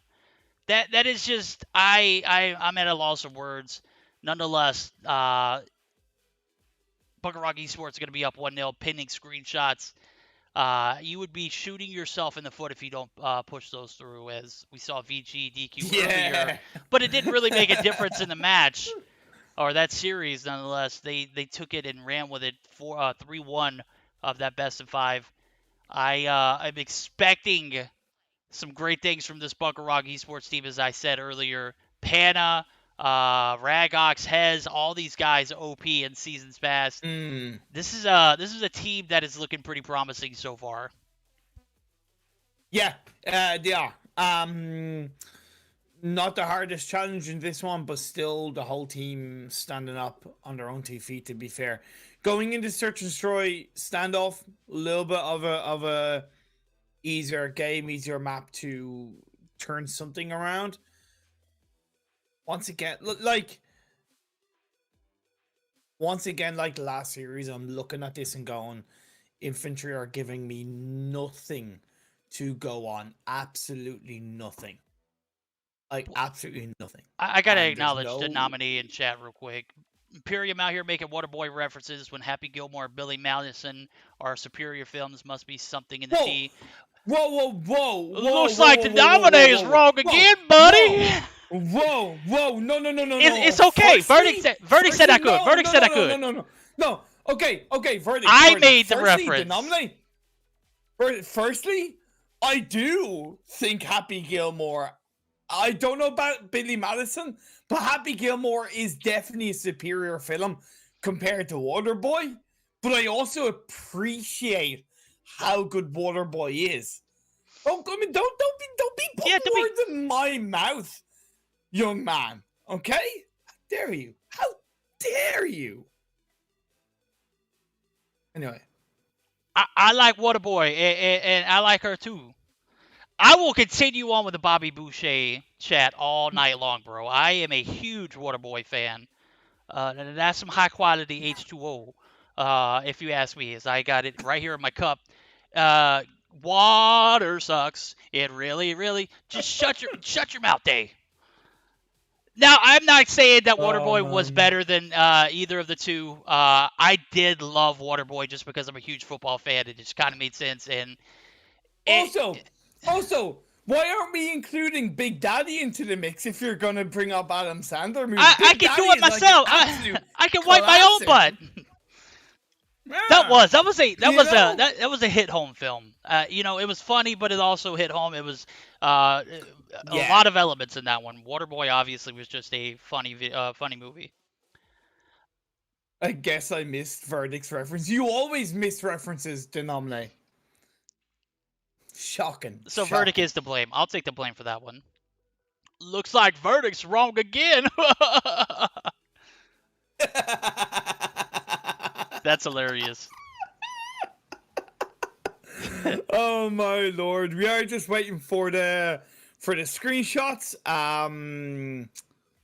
And waiting for everything else because we are making sure that in this series that both teams are also recording their footage.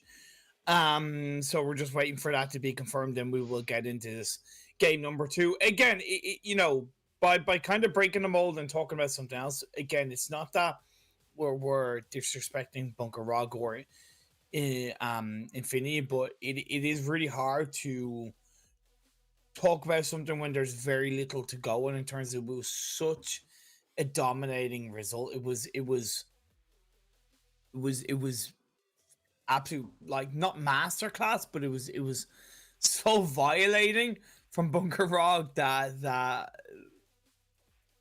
like infantry, there's nothing to go on. There's just nothing to go on coming into this game too. I hope they give us something more to go on, but right now there's nothing. Let's be clear. The matchup last night between XRK and the Bad Batch in the hardpoint game, it was like 149 to whatever it was. I don't even think they had a point on the board, the Bad Batch. That was nothing like this matchup. I give it to Infinity. Granted, there was not a shot for them to win that match. They at least put up a fight. Like, Bad Batch, I don't even know how they are in the Master Series. I'm not speaking out of line here. They got nuked. They've been double nuked. Tribe nuked them. XRK nuked them. And it was almost a double nuke for XRK last night. At no point were the guys over at Infinity getting that badly exposed. Granted, the game was just a well-executed performance for Bunker Roggy Sports. There was a chance for a P2 break for Infinity, and they just so happened to walk right into a cluster strike. So they had a Sentry gun on point. There was just no chance for the guys over at Infinity. Now, the guys over at Bad Batch and XRK, like, that matchup was over before it began. Like, they literally held out one. And just continued to get that nuke. Like, that was not the case here. So, and we're not bored, bro. It's called getting off subject, and we do that a lot here, occasionally, a lot. So, we're not bored, bro. We're just having fun with the conversation, okay? There's a difference, Exactly, but you wouldn't know exactly. that. I'm kidding. Well, you know what? Let's get into this game number 2. We have something to go on.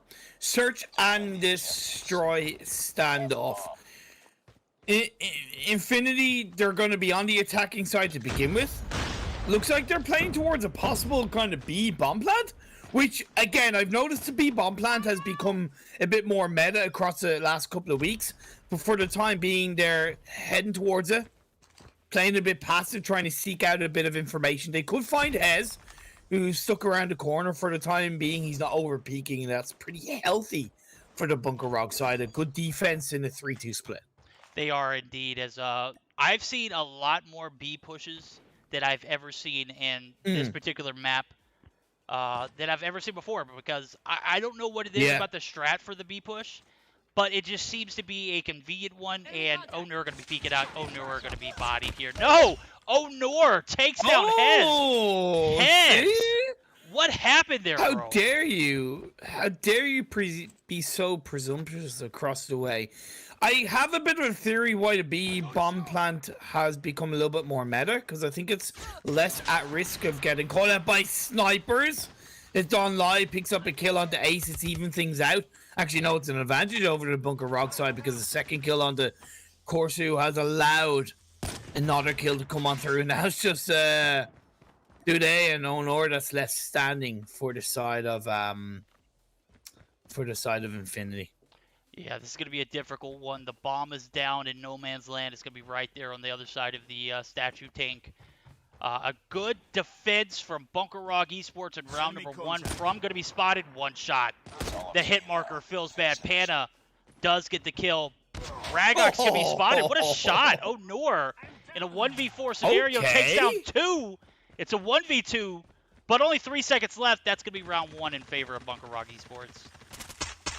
Yeah. Close but no cigar. Ran out of time. Onur did put up a valiant effort, to be fair.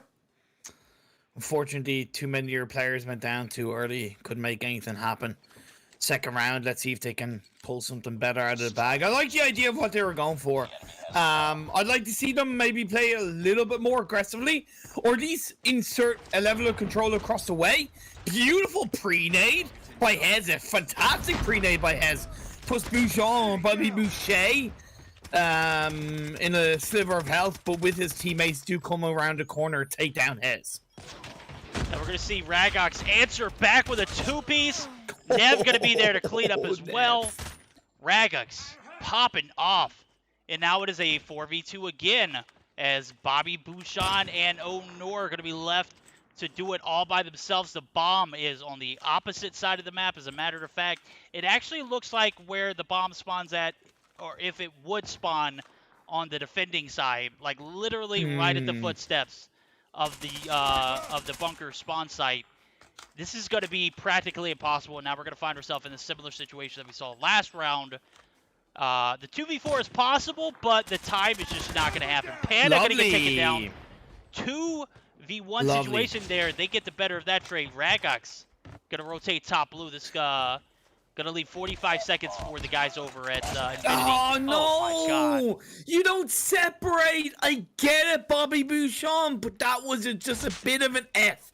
Oh, no, you should have followed up. I get why he was going for the bomb pickup, because he would have been able to do something with that, but at the cost of losing yourself and without even picking up, that was a bit of an F, and now it's down to 1v3 on board. Donley steps up, goes for the jump shots. A sliver of health for Onur. And all the while, the rest of the BK Rock players are surrounding him, and Ragox picks up the final kill, pistol whips Onur into Infinity. Yeah, Onur found himself in a very similar situation last round, and the results were basically the same. Running out of time, ultimately he died, but time would have been a factor in that situation too. So we're going to see the aggressive A push come through. Onur going to peek the top side of that take, and no bodies dropped yet. Oh, as I say that, Corsu going to be taken down by Don. Don't lie. You popped off there, and now From going to be spotted. Nev picking up a huge kill. Don takes down Onur. Ace going to be taken down as well. 3-0 in favor of Bunker Rock. Esports Ragox is indeed nasty. So is Don. I also want to say I love the use of the chopper from Nev as the defending side, because you do look to play that defensive position, and the chopper is a great gun for that in this kind of situation, because you can just wallbang and slow them down a little bit more. Ragox comes in to snipe out Bouchon. Ragox once again on the from Dude. Man, it's like, dude, Infinity, can your player stay alive for more than 2 seconds, please? That'd be not great. with Ragox hitting shots like that, bro. Literally, the flicks on that guy, A1. He's one shot in top blue. He's not going to be outs there. He's going to be able to live. And we are going to be in another situation like the first 2 rounds. Onur and Ace are actually going to be the last 2 alive. Bombs in no man's land. It's going to be right next to the B bomb site with nobody there to collect it. Don going to be spotted. Don going to be lasered. Onur picks up 1 and makes it even 2v2. But now we've got Nev there. Nev gets bodied as Onur picks up his 7. Yeah. Ragox is going to be your last opponent alive. And if they're able to take him out, that might be the first round that they can secure. But with only 40 seconds left, and I know Ragox knows where the bomb's at. That'll definitely sound him off as soon as they pick it up. The enemy has the bomb. Enemy contact. He's gonna look for the footsteps. Gets the shots off. Take out Onur. Again, why are Onur and Ace separated, right? Why are they not together? There's absolutely no reason why you should get picked off in that regard. Especially when you have absolutely no idea where he is. Now, the good thing is that Ace was able to pick up the bomb, plants the bomb, looks for the snipes off. Now the defensive play will come out from Ace. Will Ragox be able to make his successful move? 28 seconds left on the clock. He was prone down, steps back up. Ace, what are you doing? Are you going for the switcheroo? I like that idea. Okay, Ragox, he doesn't necessarily know where he is, but up in the tank. Ragox is going to go for the play. He's not going to go for the defuse. Yes, he is. He's going to be able to make it work. No, he looks to bait him across the board. Ace is going to throw out the nade. Tickles Ragox, gets the final kill. Good play from Ace, and a little bit of redemption from Infinity. Yeah, Ace playing that nade.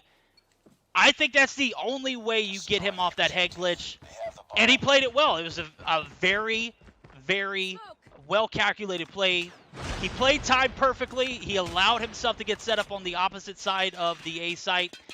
And the advantage goes in favor of the guy with the sticky grenade. So well played, Ace. 3-1, though, nonetheless. Ace one shot as he's forced back from statue take. Ragox going to go down early as From going to come through on the flank. He is all the way on the inside of the cubby area now, as Nev going to be caught with his pants down on the cubby side, and it is a 4v1 scenario. Hez, shotty in hand. He hasn't really been very fruitful with that shotty. He might be able to get one cheeky one. Nope. Onur comes through and secures it. That's going to be 2 straight rounds for Infinity, and that might be the momentum they need to take the advantage here as the sides flip. Yeah. To be fair, Chaz in chat said Infinity can make a comeback. It is a possibility. But now, as Bunker Rog are on the attacking side, what will Don Lai hold onto the bomb and the rest of the crew be able to do to control this one? Corsu comes in to get a double kill, stepping up to the plate. That leaves Pana and Hez as the 2 players left off for Bunker Rog. Hez going to be left on his lonesome yet again. 1v3 scenario. Onur going to be there. Onur. Oh, no. 3 all going into this 7th round of Search and Destroy. And as badly as they got destroyed in that first game, I see a little bit of hope here for Infinity as they have managed to tie it up in the Search and Destroy round. So we'll see how this pans out. I do think there's been a little bit of throwing from Bunker Rog. Feel like they're playing a tiny bit disconnected and a bit presumptuous across the way. Nev is going to at least take down from Dude. Ragox onto Bobby Bouchon. So a little bit more controlling from Bunker Rog, playing a bit better as a team in this round. Yeah, they forced themselves on the A site and they did it fantastically as Don gets the bomb down 35 seconds nonetheless. As Onur, again, not playing with the team. Ace going to be peeking this this broken area. He's going to get taken down. Panna abuses Corsu. Onur takes out Nev, and Onur is going to get traded. Donlai picks up another 4-3. Yep. And I'm not sure where Infinity went wrong. I guess they didn't have enough men on the A side, or they just didn't protect it very well. It was a forced A push, and it went through perfectly. Couldn't have played it any better as Bunker Rock Esports back in the lead. We're going to see how they play this attacking side. Not going to be as aggressive here. They're going to play a little bit more calculated and try and catch the guys over at Infinity off guard. Corsu going to be one shot as he is backed in his spawn. The A side is up for grabs. Corsu going to be there from, going to be immediately on the site from, from 1, 2, no! Don gets the trade. Don picks up the bomb. He's going to go ahead and get it down. Corsu going to be there for a one shot, gets one. Ragux takes down Onur. Oh my, this is getting spicy. Panna has looked to stick together. A little bit of damage being dealt by Bobby Bouchon. He's out in the open. He gets a kill on the Hez. Now Panna left in his own. Look to snipe it on. Bobby Bouchon makes the play. And now the bomb defusal is going to be played on through. The only criticism I have from Infinity in that round is what the absolute hell was Onur doing? From the start of the round, he camped the corner of Granny. Did nothing. Absolutely nothing. Stepped out, got his head sniped off by Ragux. Like he was honestly, he was in that round specifically, sorry, but he was dead weight. It was the rest of the team that stepped up to play, specifically Bobby Bouchon. Bobby Bouchon picks up the defuse and the kills. Oh my, this is looking much better for Infinity as Nev gets taken down by Corsu. Corsu going to be playing these barrels. Okay, Corsu. Pop off with your bad self. Even from Dude got a double kill before he got taken out, so really solid stuff from Infinity. Onur does something in this round, puts it in the favor of Infinity, and they are one round away from taking this game number 2. I always ask myself, what have you got to show me when you've fallen so far behind in the game? Well, Infinity, they're showing up a lot more. Corsu and Bouchon from Dude. Massive stuff indeed. Ragux takes down one, but is instantly traded as Bobby Bouchon, one of those standout players. Even though he's 6-5, he clutched a very close 1v2 scenario earlier, so he is one of the standout players. Onur still alive, 11-5. Even though he has questionable positioning and kind of plays on his own, he's fared, a little bit away for this Infinity roster. Okay. So I give him that. Okay. Now, I think the best scenario would be for him to play with his team in situations where it's 2v4 or 2v5. You know, oh my God, is From going to be able to get the cheeky one? He's getting one. Nev going to spot him as he was crouching in the grass. Nev going to go ahead and get this bomb down. It's a 3v2 scenario. This is the situation that I'm talking about. He's got a good sight on the barrels. Oh, Panda makes him pay. Panda's weak, though. And now Bobby Bouchon is going to be left in a 1v3 clutch situation. This is for match point, though. Will he be able to get it? He's got a sniper in his hands. 25 seconds left. He's being proactive. Having a look toward the center. He's going to find one on the sidelines. Happy days. Give him too much freedom. He's out in the open. Risky play on board. Nev gets the kill. And it is 5 rounds apiece. We switch sides. Can Infinity close this game 2, or will they somewhat choke in the final round of this game? This is going to be an interesting one indeed, as we do see the conservative play as Infinity looking to make their comeback. They were down 3-0, answered back with 2 rounds, and they were somehow on match point last round. Flipping sides and evening things up. Onur going to pick up one. He's going to be playing aggressively. He is on the box side of the opposite spawn. Very decent For positioning, but Hez. Hez picking up an evening frag there. Big for the guys over at Bunker. Bouchon onto Ipana. Good stuff with the Bison. Hez is going to get taken down as well. Bouchon is Bobby. He's water boying his way into this round for his side. But Ragox, he finds Dude. Nev on the Corsu. It's been turned around. 2 players apiece, and the bomb is not picked up by any of the Infinity players. Yeah, it's going to be right on the outskirts or right inside of Blue. No, we are going to see it be collected Finds there. it.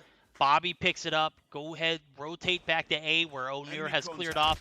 Nev going to go ahead and prevent that rotation as he has top blue control. Ragak's going to push out. He's going to get a shot on O'Neill. Oh, No! O'Neill, big kill. It is a 2v1 scenario now. Nev going to be weak. Nev going to be taken down. Bobby Bouchon picks up that final kill. And we are all tied up at 1 going into this domination matchup. Infinity found a way to come back. They clutch it up on the backs of a 6-5 search and destroy. Onur is your top fragger, but let's be real. Bobby Bouchon was your MVP. Yeah, for sure. It was definitely well played by Onur, and maybe I was a little bit too critical, but it was only for that specific round, to be fair. It is quite obvious that when Onur was there, he was there. But all of Infinity played so much better as a team. Their defending was clearer. It was more concise, and the attacking rounds that they won were executed extremely well. Bunker Rog struggled as the attacking side in their attacking rounds, and it was the biggest reason why they brought it to that kind of final round. I think if they had been a bit more concise and not lost players so quickly in their attacking rounds, it might have been a different story. Well played by Infinity, just really showing polar opposite in terms of strengths between the first game and the second game. Fully deserved. Fully deserved indeed. And Bobby's ending quotes was, "It's okay. Mr. Coach Class said I could. He said I could do it. You know, not only can I do it, but I'll do it for you." He did it, bro. He killed it. Water boy or not, bro was OP in clutch scenarios. Clutch to 1v2. He had Onur to have his back there. He got the last 2 kills. And I got to give it to Ragox, though. Ragox was just an absolute beast. I don't believe he missed a single shot in clutch scenarios. Ultimately, they did not get the win. But his efforts alone were just... I mean, some of the shots, bro, he's definitely making some highlight reels off that. At one point, I got one where he was on the jump up at B and instantly flicked on one kid. It was amazing. Got 2 kills off of it. Some sweet shots from Ragots. Game number 3, domination on nonetheless. Takeoff. Who loves Takeoff? I love the map, to be honest. I really love it.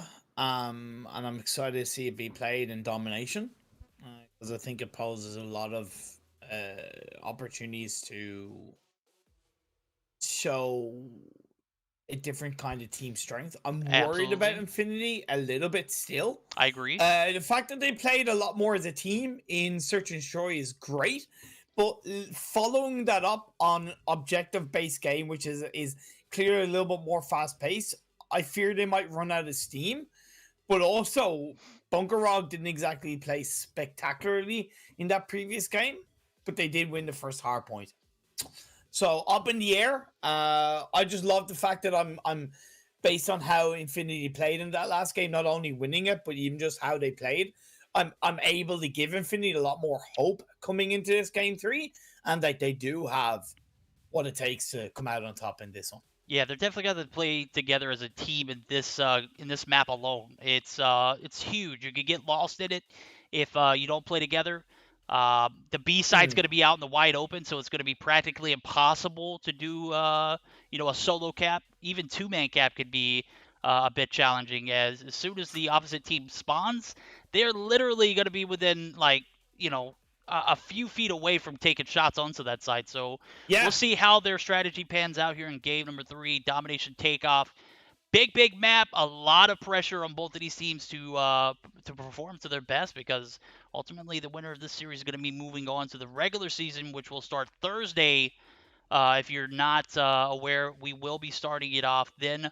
We'll have a action-packed first day. We'll have some interviews, a lot of content for you guys to enjoy. And, of course, Imperium and myself are going to be here at our finest, bro. No more Bobby Boucher jokes for you guys. We won't get sidetracked, I promise. I know how much you love us just focusing on the series and not having fun at all. I'm literally smiling, and as I say that, I'm joking with you guys, chat. Chat, take a chill pill. There's a little bit of too much seriousness going on. A lot of back and forth. And then there's this devil called Mobile guy in chat saying I'm British. You know how? I mean, look at the guy's beard, for Christ's sakes. Does that scream British to you? I mean, come on. Irish. He's our lucky leprechaun of the day. Come on, bro. No worries. No, to be fair, my dad is English, so I can understand how it might sound a little bit British. But if I was trying to sound British, I'd be like, "Oh, good day, mate." Actually, no, that's Australian. That's terrible. That was terrible, God, bro. I can't do accents. You want to buy a That was koala? terrible. I'm just gonna shut up. Right, Macca. There you go. That's a little bit more Crikey! British. Right, Macca. Oh man, we're gonna stop. Right, Macca. We're gonna get canceled. That's all I can say in a British accent, you know. Or I could do a posh one. I could be like, "Oh, I say, this game is going to be mightily excellent. Indubitably, If I do say indeed. so, Oh. Indubitably. Shall we enjoy this game with some cucumber sandwiches? A bit of and some crumpets. tea? I can't do and a some British accent. crumpets. I'm Oh, terrible. yes. Jeeves, get us some crumpets. Thank you. Yeah. Anyway. Oh my, we're gonna get canceled on Mobile Mayhem. Stay tuned to see if we're gonna be I live know. Thursday. Two completely new casters on a different channel. It's like, yeah, I'm Verdict and Imperium. Well, you know what? I did see Maxman come in chat earlier. He got tagged, which means he was present in. He's scoping us out, bro. Maxman, if you're still out there, yeah, he's scoping us out, man. He sent me a Discord message. He was like, "You there?" And I was like, "Yeah, I am." Then he tried to call me. I'm like, "Dude, I'm casting." He's like, "Oh shit, sorry." I was like, yeah, there's a link, and yeah, I think he just popped in and he's Gotcha. like, "Good luck." I was like, Ronan "Cool, put thanks in very much, man." Discord looking for backup casters now. You know what, Ronan? This is your third strike today. This is your first day, bro. You really doing this right now? Game number 3, domination takeoff. We're going to get started up here. A phenomenally played Search and Destroy for Infinity. Man. Dominant, to say the least, performance from Bunker Rock Esports in the hardpoint. We'll see who has the better of this series, as winner will have the lead, and that much closer to moving to the regular season. B going to be pushed by, looks like Onur going to pick up some kills, and Corsair, they're going to go ahead and make their push towards the spawn site. Hez going to be spotted. Hez gets beamed. B wide open for taken. Just need multiple bodies on the point. And that strategy that you talked about earlier could be effective here, as we do see the C side get pushed, but it is going to be reversed. Really great play by Infinity at the start of this game. Nev does follow it up with a double kill, so a little bit of return action and control. They got obviously not only cancelled the work that the players from Infinity have put in on the B cap, but try and turn that around. Ain't gonna go too far with that one. Ipana picks up a kill, but Mushon and Or stepping up indeed. 11-11. They've both got that single cap. It's all the fight for the B, and yeah, I'm curious, is any of them gonna go for a successful switcheroo? You know what? I'm starting to question Bunker right now, bro. They played so well in that hard point. It's a condensed map, and this map is not condensed. It's anything but that. And right now, I don't see them struggling, but I just don't see that same kind of control that I expected to see in this respawn domination.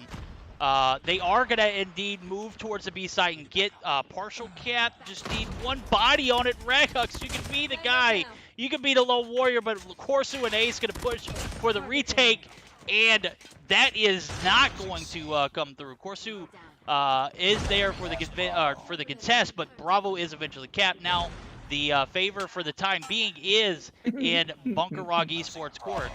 Taking the lead. Denominating chat saying looking for backup casters. Max and I are here. Pog, and then Max was like, "I'll join you both. Trio cast. Why not have a 4-person cast?" And he knows the way I said personally. I would say 4-man cast, but Maximum actually identifies as an Apache attack helicopter, so that's why I'm saying 4-person cast. That could definitely be a little bit interesting, as this game is very interesting across the board. It is a double cap being laid out from the Infinity side, but very quickly swapped over into a double cap for the Bunker Rog side. Yeah, we've got C. A and B are about to be capped. C's transition. I don't know, man. A gets capped, double cap in favor of the guys over at Infinity. All they need is about 2 bodies on B, and they'll be able to clutch up the triple. That is going to be denied, as C is actually going to get traded. Bunker Rog Esports going to lose B, but oh my, Ragox comes through. They're going to get the retake as the Predator missile takes out 2, but Onur comes through and spoils as he catches 1 on the Pred and picks up another.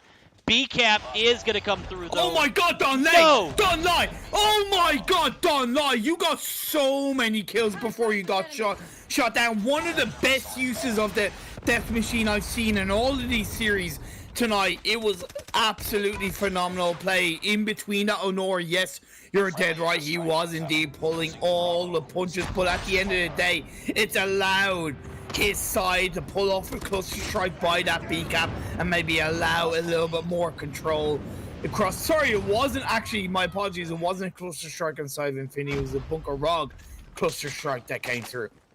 A well-placed one indeed. Nonetheless, Corsu going to be there to contest. Bobby Bouchard going to take down Don Light. He's going to make his way onto the B-side, but can't cap that solo, as Hez going to be there to spoil the Ventures.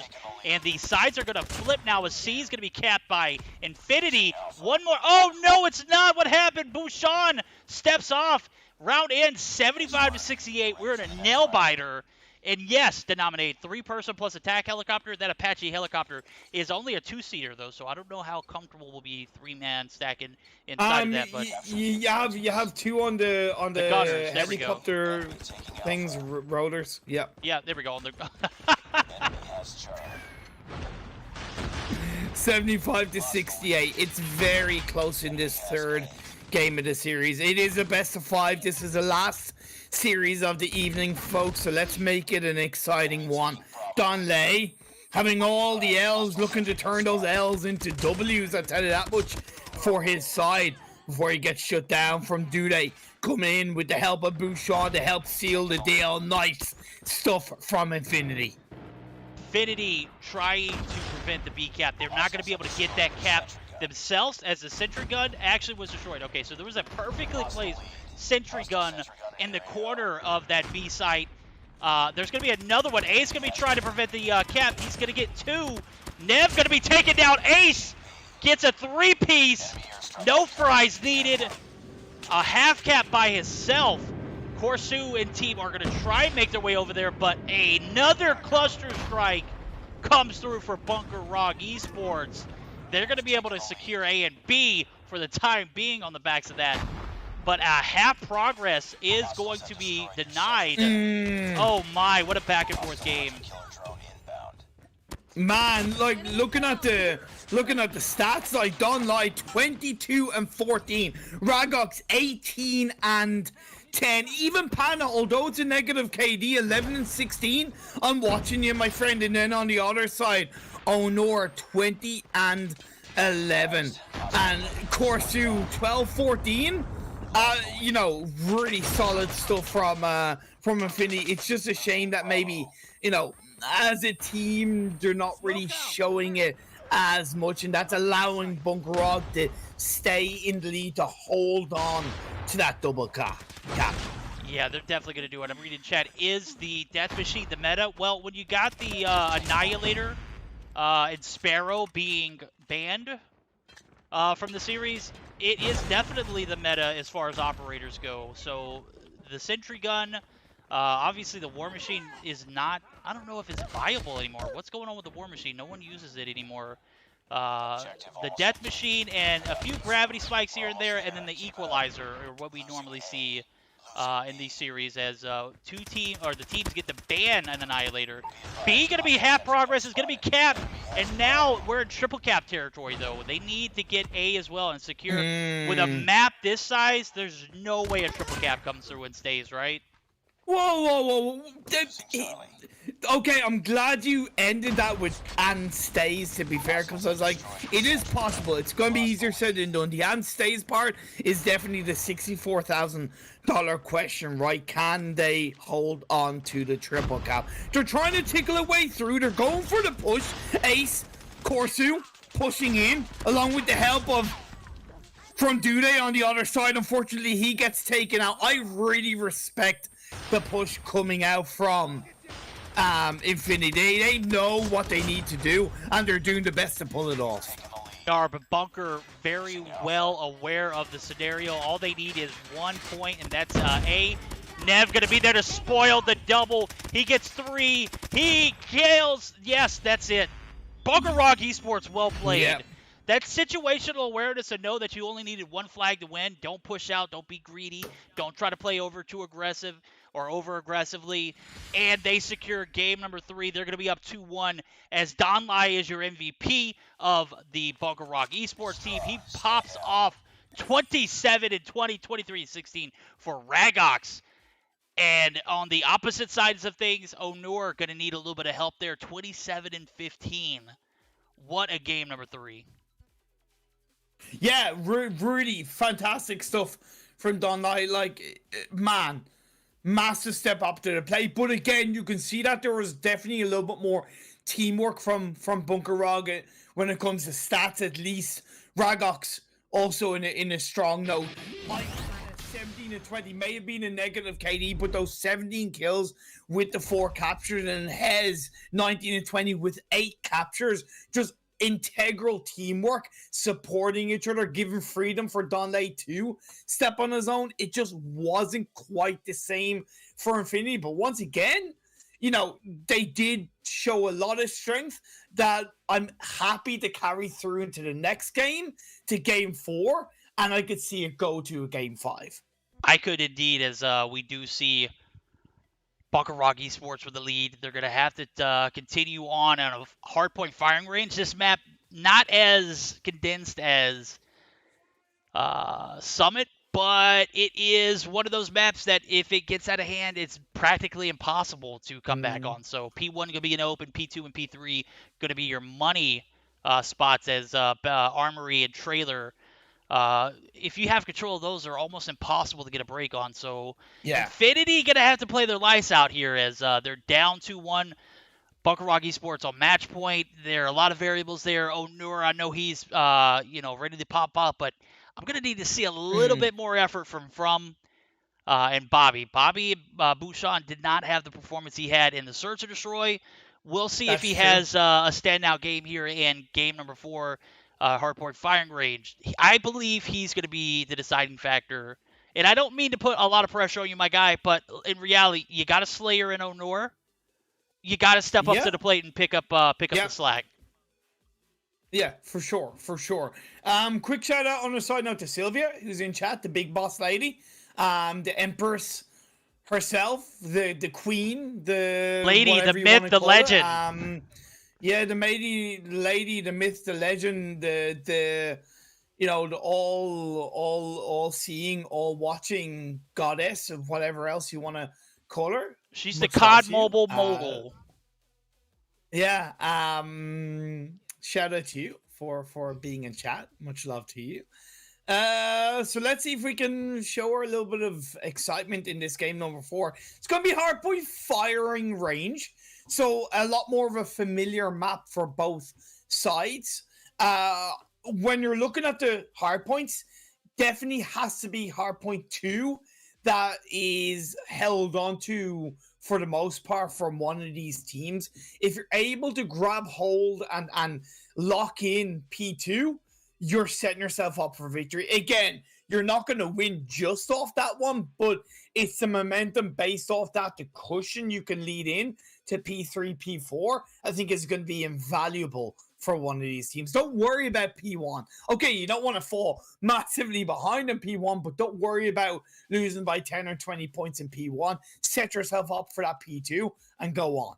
Yeah, time after time we've seen teams like take huge L's on the back of a huge P1 performance. So I wouldn't say neglect it, but definitely don't put too much energy into maintaining it, contest it, get your opponents out of the area. You could do so by taking trailer control. Trailer control is going to be huge in that first hill.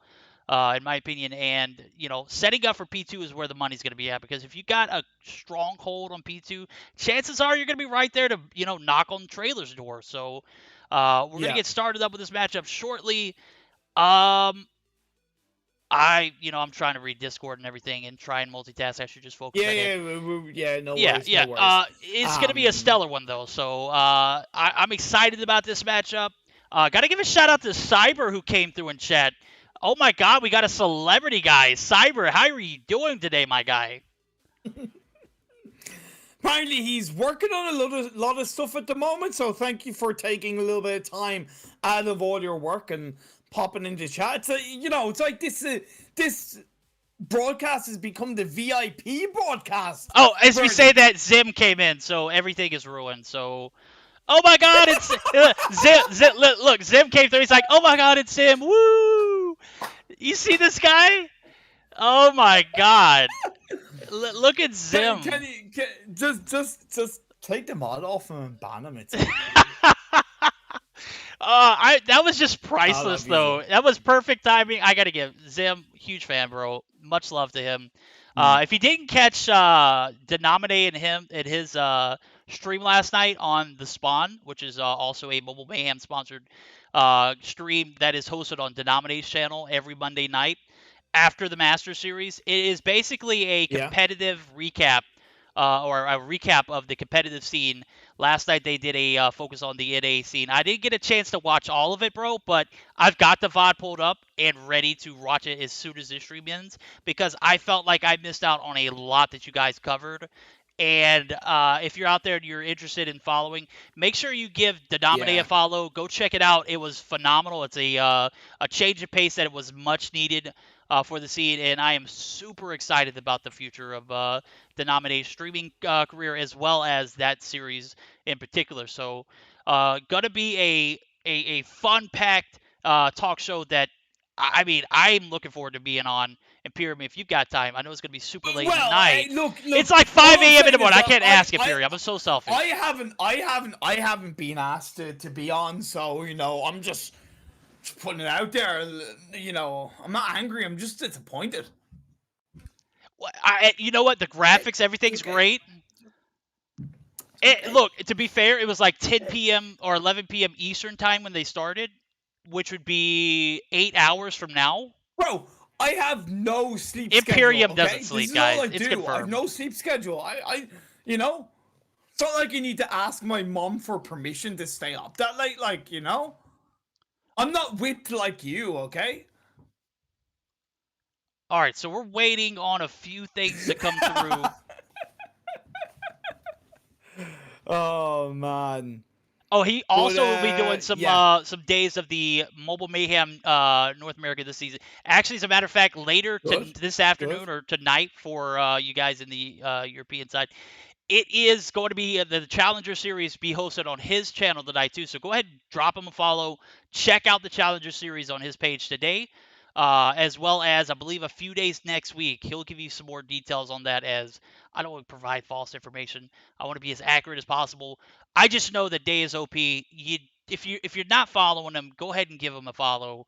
Check out the content. We've got plenty of variety, as well as his talk show. He does Mobile Mayhem with Bobby. Some of the channels games are going to be hosted on his channel, and I myself play in some of his Cold War streams. So if you want more verdict, okay. you gotta include Day in this one too. So go ahead and drop him a follow. Make sure that you are got notification turned on for him, as huge thanks for Denominate coming through in the building in the future, as Still getting geared up for game number 4. Let's go. Fontas, everything's ready to go. Ronan, let's go. I'm ready to start this. We have been, patiently waiting all together. Had a fun time in chat. But let's go. Game number 4, guys. Of course. Yeah, I'm ready to get the show on the road. Oh boy, look. I kind of want this to go to game 5. We haven't had a game 5 so far. Ooh. We've been teased a little bit. I think the team that has improved the most, despite losing around, has been Infinity so far across the series tonight. And considering they started on the poorest note, yeah, I do hope that we get taken to game 5. It would be a little bit similar to Aphelion. It would actually be, Bunker Rog roster do have more pressure on their shoulders to qualify for Mobile Mayhem. When was the last time you didn't see a Bunker Rog team, name-wise, in Mobile Mayhem? I don't think it's ever been the case since they at least initially joined.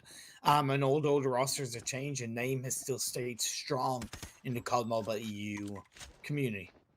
Absolutely, indeed, as we're going to get ready for this game to start. As I say that, I got to step away for just a second. The dog is about to go outside, and it's raining. Hold on 1 second, guys. No worries.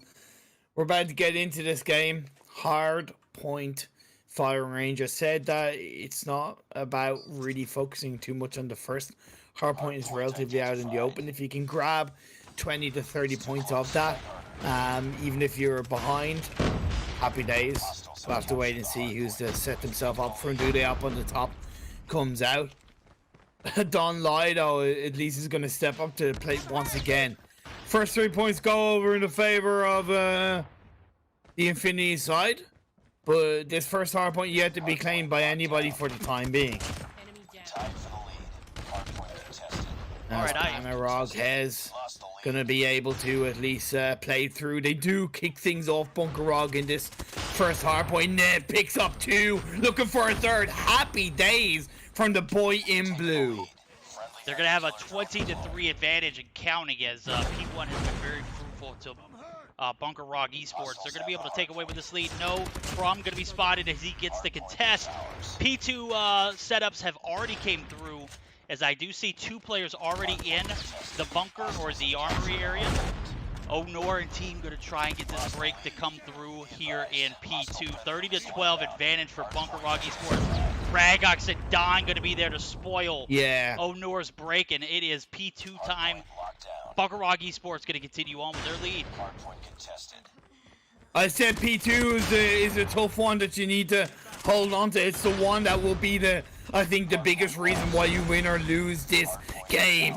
It's good breach potential from Infinity, but it's just not enough for the time being. First 20 seconds going over into the favor of Bunker Rog. Great proactivity from Ragox, and then supported from Hez. Going to help seal the deal and wants to once again hold on to a controlling P2. Yeah, they're nearly gathered up about 30 points here from this point, and it is not looking good for Infinity, as they need to win this to take this to a game 5. There's practically the defense in that armory is almost impenetrable. Bunker Rog playing it super well, and it doesn't look like, I'm going to be completely honest, I'm just being real. Onor playing a very good Slayer role, but not making a single attempt at getting going to the point. As I say that, he's going to be taking on Trailer, which is going to be tough. That point was going to be held by them, but is, like I said, if you have Armory, your chances are you're going to have a shot at getting Trailer control. And right now, Trailer control is indeed in favor of Bunker Rog. 84-14, 80 or 70-point difference.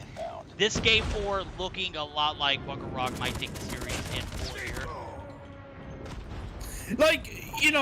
Infinity are doing pretty good individual kills here or there, but when you're talking about kind of team effort across the way, Bunker Rog are playing so much better as a team. Now, they're breaching the trailer P3 point, and he's going to be contested for the time being, but at the end of the day, with how far Infinity are behind, they're not really showing any real sign as a team of getting back into this one. Donley on the Corsu, the breach comes in from Dude is at least trying to do what he can to climb their way back in. 3 hard points in, moving on to the 4th. Bunker Rog don't look to be slowing down. They're 40 points away from closing this game and closing this series. Yeah, this is starting to look a lot like that Hardpoint Summit. Domination on a Hardpoint game as the P4 break comes through, but you're a day late, dollar short. You're down by 80 points and counting. All the guys over at Bunker Rog need are about 37 seconds. Nev going to come through for the contest. He gets control. Ragak's going to be up top. Ragak's going to get one ace, going to get lasered. Don picks up his 17. Taking a look at the scorecard, you can see why these guys are owning in this hardpoint game. 18-8 from Don, 13-9 from Hez, 14-4 for Ragak. Yeah. Everyone nearly double positive. Yeah. It's violation personified. And, you know, Infinity, they just can't seem to do anything in a hardpoint game. 20 points left, over 100-point difference. This isn't looking good for Infinity. When we saw them evolve so much from that first game where they got dominated in through Search and Destroy, in through domination, I was expecting, unfortunately, better things from them. They haven't lived up to that one. The next hardpoint is being taken by nobody for the time being. Yeah, we had an early hold from Onur, but he got spotted by Panna. Panna gets the clutch kill. Only 4 points now for the guys over at Bunker Rog Esports, and this is just not looking any bit better. Hez with the body shots. P1 going to be pushed. Duda going to be Dudad out of the point. Onur going to be there to take one out, but it is a day late, dollar short. Ragak secures the point. Game number 4 goes in favor of Bunker Rog Esports. They're going to be moving on to the regular season for the summer 2021 EU Mobile Mayhem. Let's go, Bunker Rog Esports. Absolutely fantastic coming out from Bunker Rog. They knew coming into this hard point that they needed to shut down Infinity, right? They couldn't really give them an inch. I'm not saying Infinity would have taken that inch and turned it into a mile, but I think Bunker Rog were aware and they were respecting how serious their opponents could play across the board. That first hard point wasn't always going to be massively important, but that second hard point, not only did Bunker Rog do a great job of setting themselves up for that, I think, you know, in the last couple of seconds of the first hard point, Bunker Rog already had 2 players minimum inside that P2. But it was the fact that Infinity didn't really breach it properly, and then when they did try to, they were like feeding Bunker Rog, and what did that do? Not only allowed for the operators to come on board, the death machines here, death machines there, death machines everywhere, it felt like at one point, and you can't really do that. You got to learn when to kind of cut your losses on a hard point, right? If you're not getting a successful breach once, maximum twice, just don't feed into them, right? Take a step back, allow them to grab those P points, and then set yourself up, and at least you're not giving them those operators going forward. That wasn't the case. Bunker Rog, it was then happy days from there. Yeah. Simple as that. Valiant effort from the guys over at Infinity, but Bunker Rog Esports just way too OP here.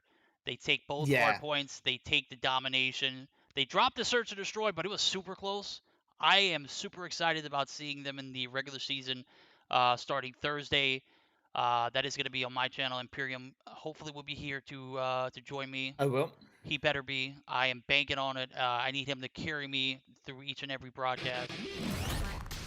We have a blast, guys. I hope you guys had a blast. This was a very, very productive Challengers series for us.